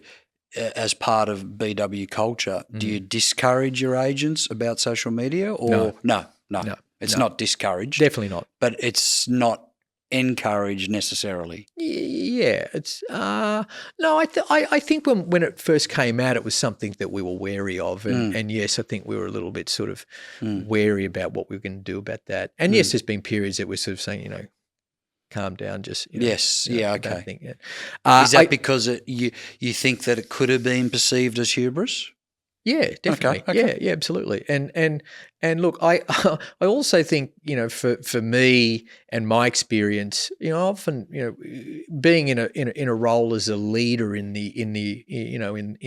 industry, you have to, people do understand that we've trodden a path a lot of people haven't. Yes. We have reached, milestones and heights that a lot of people haven't. We have experienced a lot. And I think when people ask us, people like us, what do we think about, things like this? I'm happy to tell them what my personal experience has been. I'm also happy to tell them what I've observed because you're doing, Bowie's got his life and I've got mine and you've got yours. We're all different personalities and we're practicing different and we have different needs and different priorities. But also come to remember that, telling the world about your perceived success isn't received as the way that you're delivering it. Just remember that. And I think that's really important because I think when you are in a position of leadership and we're helping develop and nurture and grow someone's career in the way they want to do it, I think it's important that they get, the right feedback. And I will always say that put your effort into being a better real estate agent, improve your technical skills, get better at those areas. Because if you do that, you will learn to enjoy what we do a lot more, and you get much more enjoyment out of executing and delivering, not telling everyone what you've done. Of course, there's value in that when you get to a level that your successes becomes relevant to people's decisions. Yes, but I think that, again, coming back to there's a time and a place for that, and that will come later. Yes, let's be sensible and realistic and, and I guess humanistic about what it is that's important for you at your stage. Sure, send a couple of posts out, but this is where I think your headspace should be. So what I'm hearing is you've accepted and tolerated the fact that social media is not going anywhere, and that being the case, BW at company level Is there a strategy and a frequency of social and digital marketing? Yes. Yeah, there is. What does that look like, if you don't mind me asking? Well, fortunately for now, I don't have to be in that conversation. Yeah, that's right. That's right. But if you don't mind sharing it. You know, for us, our digital presence and our social presence is huge. Right. And bearing in mind, ours is about content. Yes. You know, what are the ways that 𝐒𝐭𝐚𝐲 Whitney package, deliver, and what are the content that our audience wants? And telling every time we sell a house, which we do 3 times, 4 times a day, isn't what they want.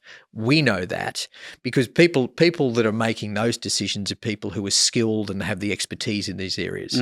They're not real estate agents. And that's really important because marketing content isn't what a real estate agent thinks it is. And I learned that. And for us, and I think that we'll continue to see this, is, you know, what's relevant, interesting content that people in our community feel they want to get from 𝐒𝐿 Whitney. What is that, if you don't mind me sharing? And for us, most of it is how we deliver the experience of housing, what housing means, the creative aspect to housing, artistically, you know, how we present houses, the people in houses, the lives, the stories around houses.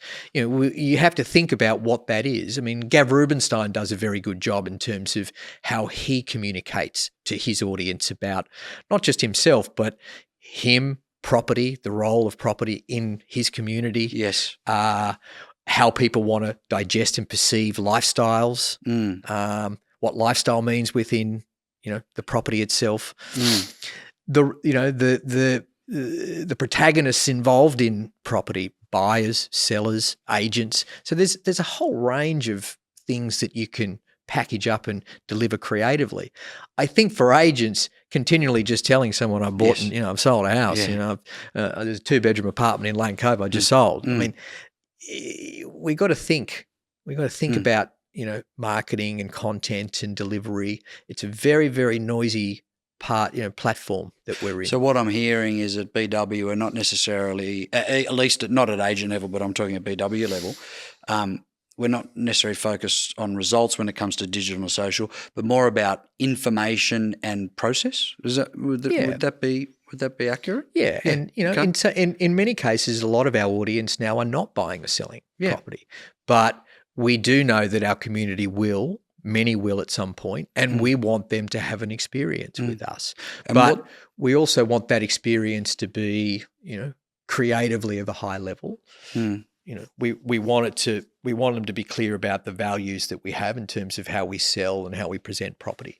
And I think it's continually looking at different ways to do that. And the great thing about social is it creates different platforms and different techniques and different things that you can do.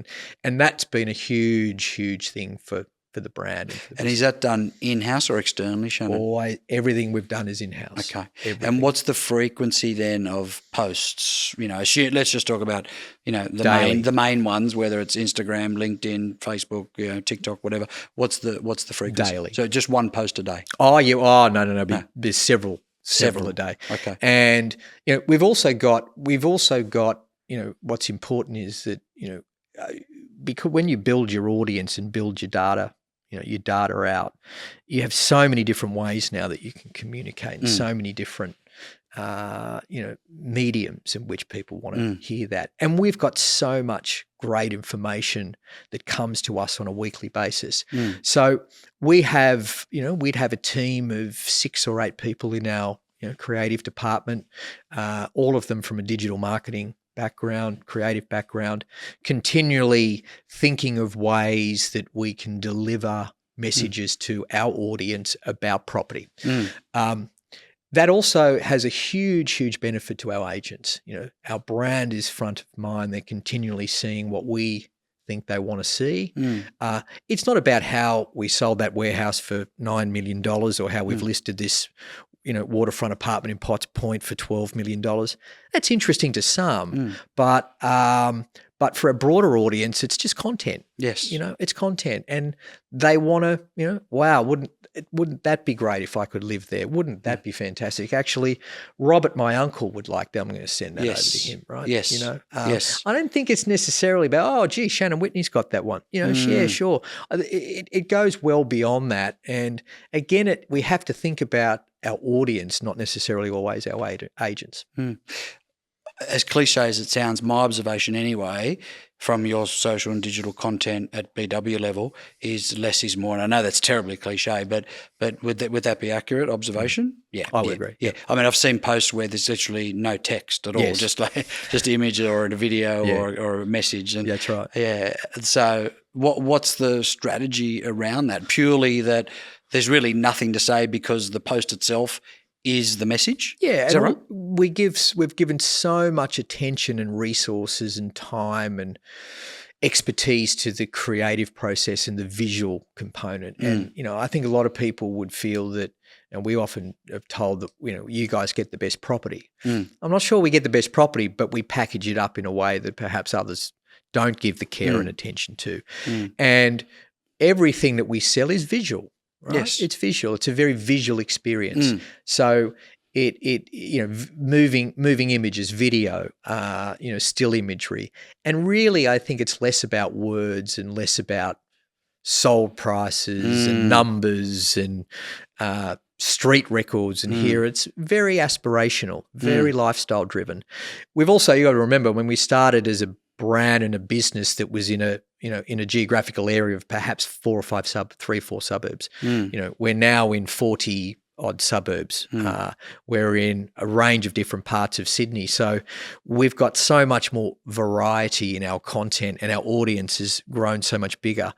What we've kept true is that we really find it very important to continually challenge and stretch the way that we want to capture and deliver imagery around property, and how important that is for engagement, and how important that is for really, for people, for trying to stand out in a really busy marketplace when, you've got so much content in front of you. So it's one that we've always been committed to, and we've felt is really important, and we still do to this day.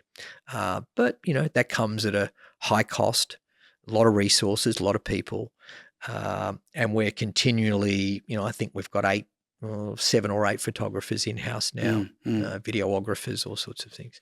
I mean, all I'm hearing is a really rudimentary understanding of your audience who are mostly visceral. Yeah. But that's as probably rudimentary as the strategy is. That's right. Yeah, okay. Yeah. You talked about 40 suburbs. What I'm really interested in, Shannon, is as BW stands today, what's your roster of agents and officers? There's 90 in the sales team now. Including associates? Yep. Now we are Darlinghurst, Wallara, Balmain, Glebe, Hunters Hill, Mossman. We have an office at the moment in Potts Point. So there's 7 officers and 90 in the sales team. And all up staff full-time? Yep. Including. So what is that total number? staff? Yeah. Total staff count.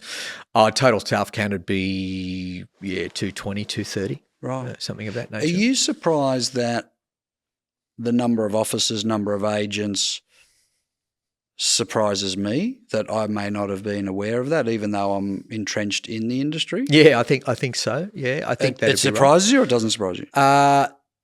Am I surprised that you're surprised? Yeah. Yeah, most people are surprised when I say that. Okay. Yeah, okay. That's often what they would Right. So say. is that intentional then, or? No, I think or it's just, you I'm curious, really curious about that, because that, not that I wasn't aware that you'd expanded. I'd had, and maybe I just didn't do the research or whatever, but sometimes you get of certain agency where they're placed and whatever. And I'm not saying that it's a lack of profile or strategy or whatever, but it sounds like it is intentional. I think so, because I think that also remember, Sydney real estate's been dominated by franchise groups. Yeah. Franchise groups is underpinned by geographies. Ray White, Peakhurst, Ray White, Earlwood, Ray White, Marrickville. Now, you've also seen how those lines have blurred. Oh, completely. Yeah, and we know why. There's a range of reasons why that is. And I think really for us, we have a physical physical office or physical place that people work, but we've always been sort of less permanent about, what that actually means, what the boundaries are there. And I feel that as the industry continues to evolve and change, I think things are breaking down, and, I think you'll see brands like ours potentially get bigger. And I think that we may see that growth in a different way than we saw 10 or 20 years ago. I'm not sure that I'm not sure how attractive business ownership perhaps looks like, in the current economic environment and going forward. So, I also see the franchise groups getting, the franchisees getting bigger and less of them. That kind of makes sense to me too. So I do think that a lot of people are surprised to hear us, in Mossman in here, and there's 90, people in the, but I don't think it's deliberate. I think it's more our response and how we see the future. And for us, we're just a little hesitant to start to sort of label, things based on our geographical understanding of things. I've only got a couple of questions, as I promised. Otherwise, people are going to nickname us Elon and Joe, right? So, and I know Thomas is here, in wisecast thinking, when these guys going to wrap up? But as I said at the start, it's two old mates sitting down having a conversation with thousands of people listening, right. and I'm absolutely loving the conversation. Likewise, So. A few last questions, okay. I promise you, because I know you got kids as well, and it's Friday night, which is but frankly, I'd rather be doing nothing else but doing this. This is beautiful. We're just missing the beers, which is 25 years ago. The recent acquisition of the Wallara Group, is that something that was strategic? Was it something that was in discussion for a long period of time? Did it surprise you? Was there a vacuum of geography that you needed to fulfill? Talk us through. No, we've always been aware that we think that there would be acquisition or merger opportunities that would appear, because we felt that there inevitably would be franchise cells or franchise businesses that perhaps felt that they were better served in a better vehicle with more resources and more power and more strength. And we have been quietly sitting, looking and waiting for that. We certainly were interested in going east. We didn't strategically go out and knock on doors. No, we haven't done that. And I don't think necessarily that's, a successful way of doing it. I think in these things there has to be benefit for both sides. And we have found in the last couple of years, Tom would be the first to admit, that there has been more knocks on our door and more people interested in that conversation. So I think we were very fortunate in terms of, Randall was looking at, what his future looked like and where he thought things were going. We had a discussion about it, and, it was a sort of 6-month discussion. I think in that situation, we really have to decide, because it can't be good for one and not the other. It's got to be mutually beneficial. It has to be mutually beneficial. And both of us felt that it's the best outcome for both of us. So yes, it was a good fit for us geographically. It was a very good fit for us culturally. We think it's a good decision for them and for his group. Geographically, it bolts on nicely, right, for us. We've started a lot of businesses from scratch, as you know, and we felt that, where the industry's at and where businesses are at, we felt that this was going to be something that we'll see more of. Especially the symbiosis of the quality of real estate, terrace, Wallara, Paddington versus Surrey Hills, Redford. Yeah, it really makes a lot of sense. I mean, I intensely coached that office for quite a period of time. Oh, did you? Yeah. And I'm sure Randall wouldn't mind, sort of sharing. I'm sure he shared with you, but I think he found it quite challenging to run the business and be a selling principal at the same time. Mate, I've been down that journey. Yeah. And I can tell you also got to remember, agent splits are a lot higher now than they were 10 years ago, and that was inevitable. Anyone who's been in that journey, and you're on a daily basis, you're dealing with vendors, buyers, transactions, people, and the day-to-day running of businesses. And you've got that to deal with every day. I can certainly say that is not an easy path at all.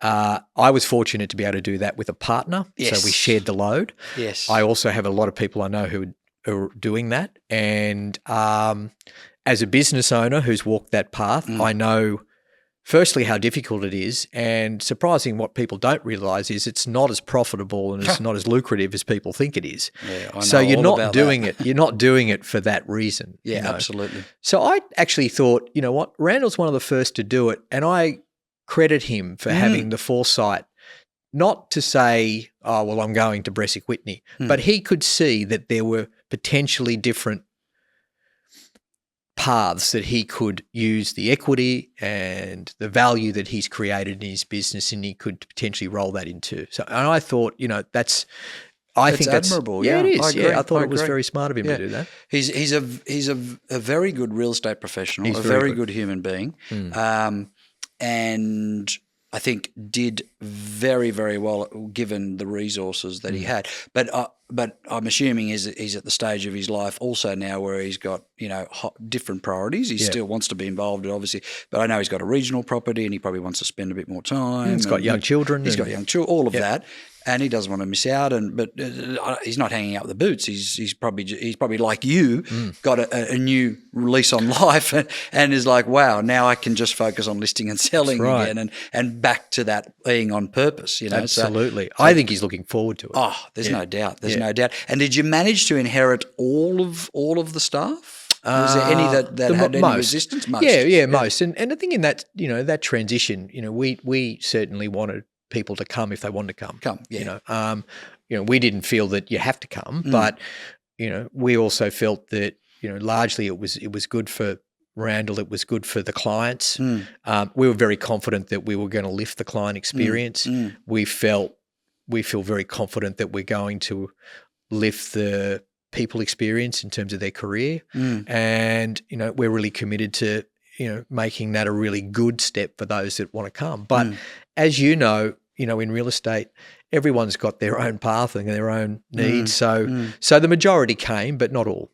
Do you mind if I ask just ballpark the portfolio property management, just circa how many? I think we have 3,500, and I think Randall had sort of 1,500 to 1,600 or 1,700. It's a sizable asset. Yeah, it is. It is a sizable asset, and so the combined group will end up sort of over 5,000, and we'll probably we'll end up at around 1,700, 1,800 sales a year, and a sales group of about 90. So the total number of staff might be sort of 250. Wow. So so it's certainly, the organism's grown and moved out, and now we're in the North Shore, Lower North Shore, and we've been out in Hunters Hill for a while. But it really was really interesting for us to push further east, and we'd always wanted to do that, but recognise the competitiveness. We're very well aware of what's required from a startup, and that's a journey. Randall often tells me this funny story, Shannon, that when I used to live in Medina at 𝐒𝐭𝐴𝐧𝐽, and Randall obviously was an associate back in the McGra days, and as you know, I used to get the associates to stand at the door when we had those parties upstairs, right? And he was like, "Bo, do you remember, I was your door bitch down at the apartment, and then was told to clean up the apartment afterwards," and they were crazy parties. Man. I remember that. I went to a few of those. Yeah. Last one, mate. I promise this will be the last one. Mental health is epidemic in our industry. You know that. I know that. Yep. Okay. I've been very outspoken about my challenges personally with mental health, but that has only allowed and equipped me to actually help others. Okay.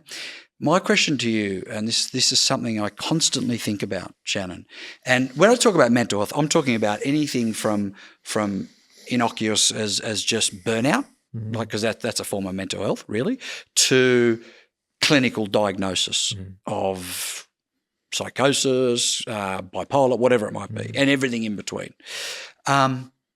Is it because the industry attracts those type of people, or does the industry create those type of people? The industry creates those. The industry creates that those conditions. Really? Yep, absolutely. That you're certain about that? Absolutely. I don't think you can say it's the type of people that come into the industry. Right. For those that are, haven't had the experience of doing what we're doing, I have been involved in the sale, either leasing, selling, buying, renting property since I was 19. That process of someone selling or buying, renting or being a landlord is tinged with emotion. Yes. Right? And it's very rare that you don't see a scenario that's not. For the majority of people, they come in and they're given the responsibility to manage that process. And for most of them, they are absolutely not capable. They're not equipped. And it's not a criticism. They simply aren't aware of the irrational, emotional difficulty they're going to experience when someone's not going to get a price that they were probably told or want, and that the person who's buying is going to be highly anxious and highly sort of sensitive to what they're trying to do. And you've got someone in the middle who generally is fairly uneducated trying to manage that. You and I have done it every day of our adult lives. And I would still say today I still find it difficult. And I find it difficult not because it's a difficult process, but the people involved, be it on both sides, are emotionally really challenged in that. And the things that are asked of real estate agents go well beyond a technical sense. Yes. And when it comes to that situation and someone's made decisions and there's a huge amount of pressure and stress on someone in terms of the outcome, it's going to get projected onto the person who's in the middle.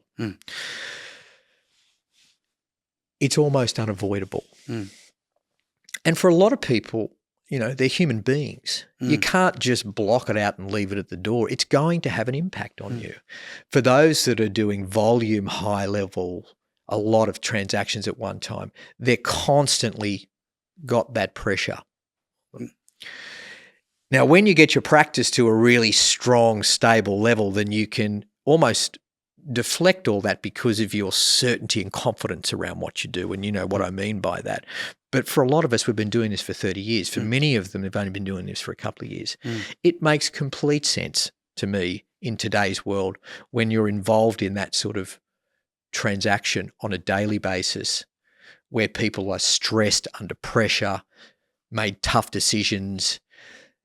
They're not going to, the outcome's not going to be what they want. That's going to have a big impact on people. Same applies with property management.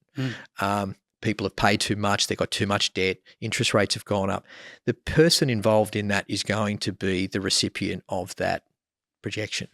So I completely understand and see what it's like. One of the reasons why I genuinely felt it's very important for people to build their practice is so you can hold your position, be really clear about your role and what you're doing and do it well. Yes. Because if you're not at that position, you are going to feel the force of that stress from people on both sides of their transaction. And for a lot of people, it's too much. Yes. It is, Bowie. Yeah. And we're doing it every day. It's a very physical thing. I say to Juliet a lot when I'm doing this, I'd forgotten how much this takes out of me because you're carrying people's anxieties and their emotions. Well, it's more than carrying. You're inheriting and absorbing it. Completely. And it becomes part of your reality. Absolutely. Especially if you're invested and you care. Yeah. Which everyone Which should. most people actually do. Yeah. You also got to remember that, you've also got to remember a lot of people are put in that situation where they're asked to, so tell me what this asset's worth, Adrian. 59 Pine Street, Randwick. You've got people in there who have no idea. Well, I think you tell them the highest price. Okay, well, you think it's worth $6 million. You go to market, you're quoting $5 million. It's probably $4 million.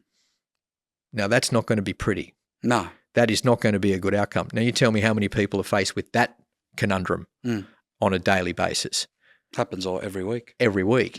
Now, you can't be put in that situation and not be the recipient of some really difficult periods. And I feel for people because I know how hard it is for a 30-year property, and I know more about property than most people that I meet. And I still find it can be challenging at times. And people's own personal situation is going to impact that transaction. Yes. I'm doing 6 at the moment and I feel it in all of them. Yes. So I have complete genuine understanding and sympathy for people who are doing it. I do think it's a really important aspect, and I completely understand why it's part of what we do.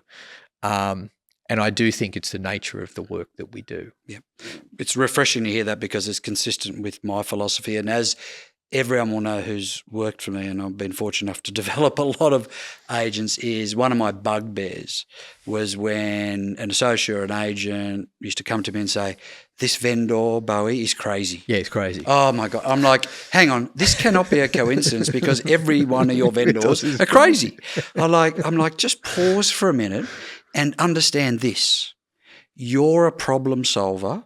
They have a problem. Yep. Anyone who's selling, no matter which way you slice it, is a problem. They need a bigger house, smaller house. They need to downsize either financially or physically or both, or they need to realise some equity. Yep. Or from a buying perspective, there's a huge amount of anxiety around dealing with agents who inherently make everything very, very difficult, where every other economy and industry they're dealing with is quick, easy and transparent. So someone's coming to one of our opens and asking for a price guide, and they're like, well, we're not really giving a price, and doesn't put a published price guide. Have you got a Peston building? No.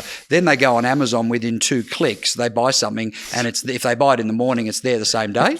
And there's full transparency around what it's worth, what the description is. So it's like, and then they go to Merivale, they get beautiful customer service, they can see online reviews, everything. Then they go to Qantas Lounge, and then they come to us and as buyers, and we are creating more obstacles in an already overwhelming and difficult process. It's just insanity, right? It is. So I'm saying to these people, do never repeat that in my presence ever again, because you are meeting people, whether they're buyers or sellers, not at the best vignette or chapter of their lives. They are consumed by this. At the dinner table every night, if they're a buyer or seller, I'm telling you, they're discussing it every day. Every day until it's sold. And you know what? For someone who's been in the industry 35 years, and I've sold and bought personally dozens of property, I still have a level of anxiety around it. So I'm just thinking the layperson must be huge. And one of John's absolute masterstroke comments to us when we first joined, Shannon, if you remember, was, I want you to go through the buying and selling process as quickly as possible, so you are sympathetic and have a better understanding, and you can take better care and have a much more intimate experience with them and link arms with them and go on that journey with them because you've walked down that path yourself. That was a masterstroke comment. I did it. You did it because I know you're very passionate about buying and selling real estate as I am.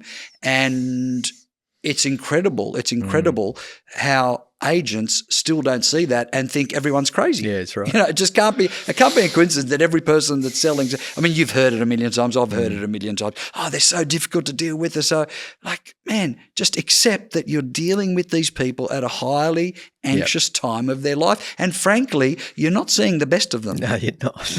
No, you're not. So look, I think that's a good summary. I agree. Thank you. Shannon, I've enjoyed this so much. Let's not wait another 4 years or another black swan event like COVID to actually have this. And I think there will be beers involved at the next conversation. I heard you're a teetotaler now. Is that right? No, not completely. Not completely. Yeah. I'm not a huge drinker because I've, rather than looking at my situation as someone who suffers from chronic fatigue, rather than someone who sees it as a curse, I actually see it as a blessing that I have to look after myself. So I eat right, not a big drinker or whatever. Yeah. But you know that I love boating, and when you're on boating, there's a few beers involved. So that's my vibe, Well, I'm pleased you're here. I'm pleased you're back. And that energy and that mojo that you bring. I mean, I did notice you weren't visible for a while, so I'm pleased that you told me the backstory to all that. Yeah, well, I had 12 months off, not by choice. Yeah. And I had a lot of personal adversity. And And that's not the first time. Like, 6 years ago, as you know, the media had an obsession with me. Oh, yes. Was that 6 years ago? Jeez. Yeah, 2019. Just and I promise it'll be the last one, just on that, when, as an outsider looking in, what was your observation of that? Because it was quite ubiquitous in the media. What was your observation of all that commentary? Well, it certainly didn't do you any favours, and I don't remember the detail around it, but I guess like a lot of media these days, the media took the situation and really ran with it, and I can't remember. Was it 6 years? Yeah, 6 years ago. I can't remember the detail around it, but it certainly, they certainly went to town on you. Yeah, I remember that. I don't know whether I was aware of all the detail around what happened, but is that when you left McGrath's? Yeah. And I think that's the world that we are in today, and that is that, you live by the sword, you die by the sword. And as I was told by my solicitor, it was like, you can't put a dollar value on the amount of positive media you've had over 2.5, three decades. So if you're going to acknowledge and accept that's right, that type of media, then when things change a little bit, they're gonna still produce the opposite type of media. And frankly, I was told that this is just the cost of doing business. Well, but the industry support that I got was incredible. Did you? Incredible. It was like, because everyone was saying, look, Adrian, we know the real story. It was political. And it was sort of almost like it was almost like there was a Steve Jobs thing happening where there was a huge dichotomy between the CEO and the founder, and I got caught in the middle, and I took the bullet, and that's fine. I probably would have done it again, actually, because I have so much love and respect for John, and he did very well to then get rid of that CEO, but very ugly circumstances around it. And it was. The toll it took on my mental health was outrageous, and the damage it did to my career was outrageous. However, given I'm a stoic, I saw it as an outcome. What I was very aware of was not to label it, because I knew at some point it could have had a different label, and fortunately enough, I now see it as a good outcome, not a bad outcome. Okay. Sure. Did I not get out of bed for like a few weeks? Yes, absolutely. But I dusted myself off and just focused on what I could control, which is doing good work. And then knowing that the universe would respond and the truth would always prevail. And I'm in a very fortunate position where that's been the case. Well, I'm pleased you're back, mate. And look, I think that for someone who's been in the industry a long time, and from someone who's got some level of influence and responsibility over the next generation, these sorts of themes that you talk about and that you highlight and perhaps, try and look at it in different ways are really important, because it is getting more difficult to do this. And I think the world's more complex and the real estate transaction's harder. It's more difficult for clients and more difficult for agents.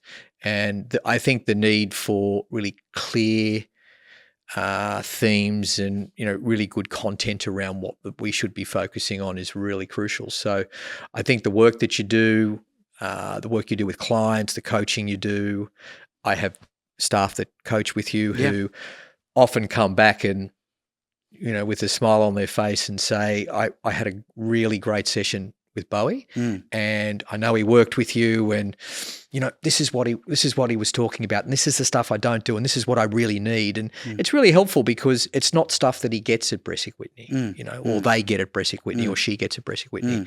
And I do think it's important that the industry has, educated and expert coaches that are really clear about what's the right thing to do, because we're benefiting. They're benefiting.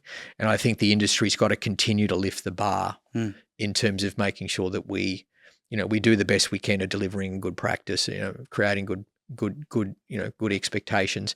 And to your point, being very realistic about those things like mental health, because, that's a real thing.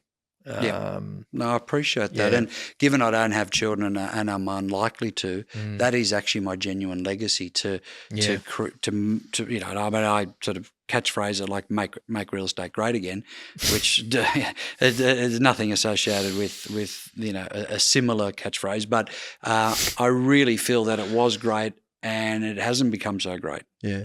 And I really want my legacy to be that I did have some impact, some influence on making it great. And when I say great, that's a sort of global sort of terminology. But I'm talking better integrity, better best practice, okay, better customer service, less opaque processes like selling before auction, like we were talking about, right?